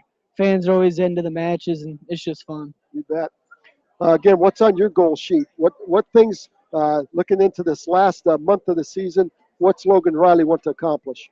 Hopefully take top 4 at Walmec and hopefully find my way into state tournament. That certainly would be an outstanding. Again, being part of the West Delaware family, what's a important lesson that the coaching staff here has taught you and that you can use later on in life? They always teach me just never give up and go 100% at everything you do, and it's really starting to pay off. Outstanding. Again, your future plans, well, what are you going to be doing next year? After this year, I plan on going to Kirkwood and then maybe transferring to Iowa State after. Well, there you go. Well, there you have it, ladies and gentlemen. Logan Riley, thanks for spending some time with us. Bud. We certainly appreciate that. And another fine senior, one of the 5, one of the 6 we have tonight here that we're going to talk to. Well, Jamie, do you want to do No, this? I'm good. Right. I'm just starting. These guys, we're in this corner here, and it's warm up here. These guys stink. Man, So do you. well, that's probably true. After wrestling in a dual meet like this in this hot box tonight, everybody was sweating. We had fans sweating. We had everybody was sweating tonight. So next up to the plate here, Brent Lammers, outstanding year so far. You got your 100th win here a couple of weeks ago, and that was a great accomplishment. Talk to us a little bit about the West Delaware tradition and keeping on with that tradition and being a senior in a leadership role. Talk to us a little bit about that. Yeah, when I was a freshman coming in, had Sam Lahr and kind of the upperclassmen there, kind of just showing me the ranks, I guess, showing what West Delaware wrestling was all about. And sophomore year, junior year, kind of working my way up, finding the varsity lineup, and then this year, starting to kind of show the younger classmen, I guess, be my role, show them what West Delaware wrestling is all about, not giving up, always fighting until the last minute. I mean, just giving everybody respect, no matter if it's on or off the mat. So, what's your favorite memory so far? You've got about a month or so of the season left. Up until this point, what's been one of your favorite things that you can recall and reflect upon? I mean, independence duel, it's always at the top. But I have to say, freshman and sophomore year, we made it down to state duels, made it in the finals. I mean, the atmosphere in state finals, it's unbelievable. It tops right up there with independence duels. I mean, everyone's down in your face. Everyone's screaming till last minute. It'd probably be my top. Well, you bet. Being a senior coming into this year, did you feel any extra pressure? You got thrust into a leadership role. You're highly ranked coming into the season. Was there any extra pressure on you that you had to deal with, and how you working through that? I think with football, being a senior leader there kind of eased me into the leadership role process. I mean, being ranked number 1, it's kind of just what people think, I guess. I try not to think about the other guys ranked, who he has beat, any of that stuff. So I guess just take it one match at a time and go out and wrestle your match. Well, then tonight coming into this duel, thinking possibly that you would have to step up and wrestle a very fine Matt McMillan from Independence. What was going through your thought process tonight, getting prepared for that match? Just stay on my match, I guess. I knew he was going to be a lot bigger than me. I mean, he's a great wrestler. I'm sure he's ranked in the top 5 or whatever in the state. And I knew if I just stayed on my match, come out on top. Well, your match gave Jamie goosebumps. I just want to let you know. And he's I was yelling. You were yelling. They were very excited. Well, what are you going to take away from the West Delaware program when you can reflect back on it, 2 or 3 or 4 or 5 years from now? As you look back, what are you going to take away from being a part of this? I think everyone's is family tradition that West Delaware wrestling has. The crowd support that follows you everywhere, no matter if it's down in Des Moines at a state wrestling tournament or just hometown meet like this. I think family atmosphere and also hard work. I mean, duels are good and all, but hard work comes in practice room. I mean, everyone goes through it, and we just come out here and show the fans what we're made of. You bet. What's on your goal card? Well, how you want to finish the season up? Do we need to ask? We need to ask. Make the top of the podium, I guess. Last year, made it 5th. That was the goal for last year, just getting on the podium, kind of making it down to state for the first time. But this year, got all the goosebumps out, I guess you could say, and now I want to get down there and take care of business. Well, certainly. Well, Jamie and I will be following you the rest of the way, so we're looking forward to it. Well, there you have it, ladies and gentlemen. Brett Lammers, a fine senior leader for West Delaware Hawk Wrestling, and a great match tonight. Hi, Joel. Hey, how's it going? Wonderful. All right, another fine senior. We've got Joel Ott for West Delaware stepping up to the mic. Joel, senior, wrestling in your last home duel tonight. Wrestling independence, always a big duel. Describe the atmosphere, describe what you're going through here, and describe your preparation for us a little bit. Well, it's a real intense atmosphere because they got the light in the middle of the mat, and it really sets a tone that's like really intense. Like it's a lot different than any other dual meet or even home meet for that matter. And I guess in preparation, I just tried to stay focused and just kind of separate from all that, because if you get caught up in it, it makes things a little difficult. You bet. As a senior coming into the program, what expectations does the coaching staff put on you guys to do in the wrestling room? What do they talk to you about? What kind of leadership activities did you guys do to work with those young kids? Well, they expect us to be leaders since we're seniors, and they want us to set example and in practice work harder than most people, just so that way we can set an example for the younger kids in the program, because they look up to us, and it's kind of that deal. And a lot of the training stuff that we did, I guess, would be we do a lot of team group activities where we actually split our team up into teams, and we compete little games, and we're just expected to lead each team. That kind of deal. Well, Coach Voss came up here and he talked about creating memories. What have been some memories that you've created being a part of the West Delaware family of wrestling? Well, tonight was definitely one I'm going to hold on to for a while. And I got to say my first Independence dual meet back when I was a sophomore was probably the most memorable, because it was the first time I was exposed to it, because it was my first year. And also that year, state duels was also pretty big. Never experienced something quite like that before, so there was a lot of it was pretty fun. It was pretty electric atmosphere. Yeah. We were right there, being part of that. Well, as you leave this place, what are you going to take with you as something that you can use, something you can recall, something you can take with you? Well, I can take with me the fact that we were taught to never give up and to keep fighting no matter what the odds are, and the hard work and discipline that this program has created and really expects out of its players. It's really important, and I'm going to hold on to that after I leave. That's outstanding. Well, what are you going to do next year? What's in your plans? Right now I'm thinking probably going to Hawkeye Community College for my gen eds and then transferring over to UNI. All right, outstanding. Yep. Maybe a little radio action. He's got a great voice. He there, does. We might have to switch. I'll take the goodie bag that he's got here. I don't know. I'm with pretty a hungry. Gatorade and candy in here. I see puppy chow in there too. So we might have to switch roles here, Joel. I don't know. We might have to put you to work. Great job. Well, Nice there you have shot. it. Thanks for spending some time with us, Joel. There you have it, ladies and gentlemen. Joel Ott, another one of the fine seniors for West Delaware. Next up in the hot seat, well, we don't really have a hot seat tonight. We got a hot mic, Dalton Alvis. Dalton, thanks for coming up here. Dalton, a senior, wrestling in the last duel of the season, wrestling independence. It's always a fun night. Talk about this duel. Talk about being a part of the West Delaware program and what it's meant to you. Well, it's meant a lot because we've learned a lot of stuff, never give up. And this duel here, you have a lot of emotion going on in the room, cheering both ways. Anything happens, people are all up cheering. It's unlike any other duel we've been at this year. Well, as you approach this duel, what piece of advice did Coach Voss give you guys in preparation that was very important for you tonight? They keep calm and never give up because stuff can change at any second. No, exactly. That's really good advice. What's one of your favorite memories being a part of the West Delaware wrestling program? Probably the Decorah meet where we went down there and we pinned our way out to beat them by 4, I think. It was a great duel. I tell you what, we weren't there, but we were covering it, and that's got to be an exciting atmosphere to be in when you guys are down. You guys were down enough to where you had to pin your way out to win that duel. We're down 20. Yep. and just a great duel for you guys. Certainly was. You know, we've talked to the other guys about life lessons. Talk to us about a couple of life lessons that you're gonna apply for being a part of the wrestling program. You're gonna apply in your life that is gonna help you get through. If you're having trouble at something, just never give up. Keep on trying it.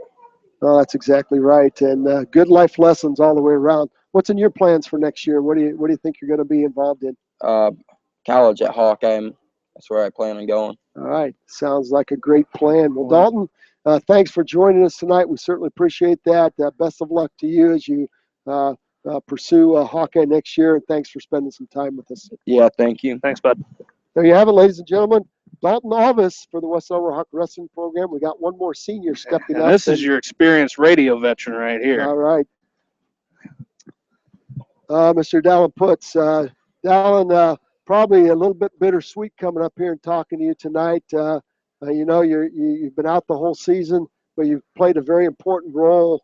It would have been easy for you to just say, you know, forget it, I'm done. I'm going to stay away from the program, but you've kept yourself involved in the program. Why have you done that? Just the family. I mean, the West Delaware wrestling community, I mean, they're always there for you. Even if you get hurt in the middle of the season, they're there for you. So I wanted to stay with it, help support and help the younger kids because I knew we were going to be a younger team. So I just knew I wanted to help them learn. Just know that if you push, you can do anything. Sitting on a chair, watching everybody else wrestle and knowing that you can't be out there, what goes through your mind? I mean, it sucks. I mean, you want to be out there senior year. I mean, you've been on varsity in the past. I mean, you want to be out there helping your team as best you can. But sitting there watching, I mean, all you can do is just look at what they're doing and try to help them, like basically coach from the sidelines and just try to help them as best you can. Well, what responsibilities has Coach Voss put on you as a person still part of the program, but you can't wrestle, but you're still part of the program? What does he ask you to do that you felt very good about doing? Well, just at practices, they show a move and say if a group of kids, younger kids, are struggling with the move, I go and just show them little techniques, little keys that they're missing. And if I'm not doing that, I'm scouting the team we're wrestling next. Like I remember for Decorah, I went through every single one of their kids' matches at least twice just to pick up their little tendencies that they do and just to see how we can help our team win. So do we have some wrestling coaching in your future? You know, you've kind of been doing a little bit of that right now. You got the bug a little bit. You're thinking about it? Yeah, I'd actually like to get my coaching certificate. So that's probably in the future somewhere. Well, that'd be super. Well, as you leave this program, what are some key things you're going to take with you? Some memories and maybe some life lessons? Some of the life lessons are going to be hard work, never giving up. I mean, you go in that room every day, you work your butt off just because you know if you work hard, you're going to get good results. And so I'll take that away for sure. Just the dedication that you have to have. If you put your heart into it, you're going to get what you want out of it. And some of the memories I have are just nights just like tonight. Family's always there. The community's here supporting this West Delaware wrestling program year in, year out. And it's just the best thing ever. And then going down to state duels freshman, sophomore year and then actually getting to wrestling, and it was just an amazing feeling. Well, certainly. It's amazing for us just to cover. Well, what are your future plans? What do you have in store for yourself next year? I'll be attending college. I'm not sure yet between Central and Pella and Augustana and Rock Island, Illinois. Hopefully to play baseball at one of the two, and then I'll be majoring in physical therapy. All right, cool. How's your injury coming along? It's going really well. I mean, they say I might start jogging 2 weeks, so hopefully down district state tournament I'll start jogging, be healed up for baseball. Well, outstanding. Run down to the sessions at the Wells Fargo There Arena. you go. Yeah, we're happy for Run right in. Talk Boston, get me a coaching band. There you go. Well, Dallin, thanks for spending a few minutes with us tonight. We certainly appreciate that. And we're feeling for you. Jamie and I have said that during the course of the year. We're feeling for kids that work their tail off and something happens, they get a little adversity. You can't step into the lineup, but we've admired you for being a part of the program and staying with it and helping everybody. So great job, and appreciate you being here with us tonight. Well, thank you. Well, there you have it, ladies and gentlemen. Our final senior, Mr. Dallin Putz, for the West Delaware Hawks, and we appreciate all the seniors coming up. So, Jamie? We can recap this dual meet here real quick as we started at weight class 195, where it was Brent Lammers with a 4-2 win over Matt McMillan. At 220, it was Jason Grover from Independence with a fall in 1 minute 4 seconds over Cooper Weeks. Heavyweight, it was Sam Rathman picking up a stalling penalty against Caleb Zeezer in the ultimate tiebreaker to win that match 4-3 for the Mustangs. At 106, it was Jarrett Orr from Independence with a 17-0 tech fall over Ben Litter. At 113, Brad Roush losing a 5-3 match to Caleb Kramer from Independence. At 120, it was Mitch Evans with a fall, 1 minute and 5 seconds over Cole Engel of West Delaware. That made it 23-3 at that point. At 126, Logan Riley got the Hawks with another win, one of their 3 wins, a 4-2 win over Seth House. That made it 23-6. At 132, Drew Davis from Independence, a 6-5 win over Owen Ward. At 138, it was Tanner Erickson Dale, a 6-2 winner over Bennett Cole from West Delaware. At 145, Elliott Ryan from Independence, a 13-5 major decision over Harrison Goebel. At 152, it was Chase Straw from Independence with a fall in 14 seconds over Isaac Johnson. At weight class 160, it was Jake Jewell, the ranked wrestler from Independence, with a 6-4 win over Alex Reitz. At 170, it was Nick Holt from Independence with a fall in 126 over Austin Bishop. And Coy Russell at 182 picks up a forfeit, making the final team score 48-12. So match totals: Independence wins 11 matches, West Delaware just 3. 4 falls for the Mustangs, 0 for the Hawks. 1 tech fall and 1 major decision for Independence, 0 on those categories for West Delaware. And takedowns, Independence was 16 and West Delaware with just 6. Well, that's going to wrap it up here. Don't forget, you can join us Saturday as we will have the WAMAC coverage for you starting at 10 o'clock from Western Dubuque High School.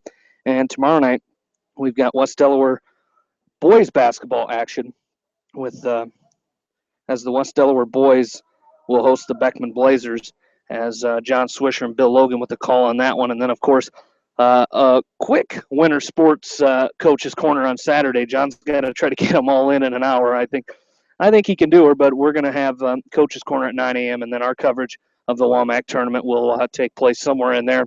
We might give him a little bit of extra time because there may not be. Really, Jamie? Does he give us any extra time? No, he really doesn't. But we'll be flexible. We'll be flexible Saturday because that first round's going to go pretty quick. There'll be some buys in there, so we may give John a little bit of extra time Saturday morning with that coach's corner. Well, that's going to do it for us here tonight. We'd like to thank all the sponsors of high school wrestling on KMCH. Without them, we wouldn't be able to do what we do. And like to thank Janelle Tucker for running the board for us this evening, and most of all, thank you, the listeners, for tuning in to this production of high school wrestling right here on KMCH. For my partner, Roger Reed, this is Jamie Vasky saying once again the final, the Independence Mustangs 48, the West Delaware Hawks 12. You've been listening to high school wrestling right here on Eastern Iowa Sports Station, Mix 94.7 KMCH.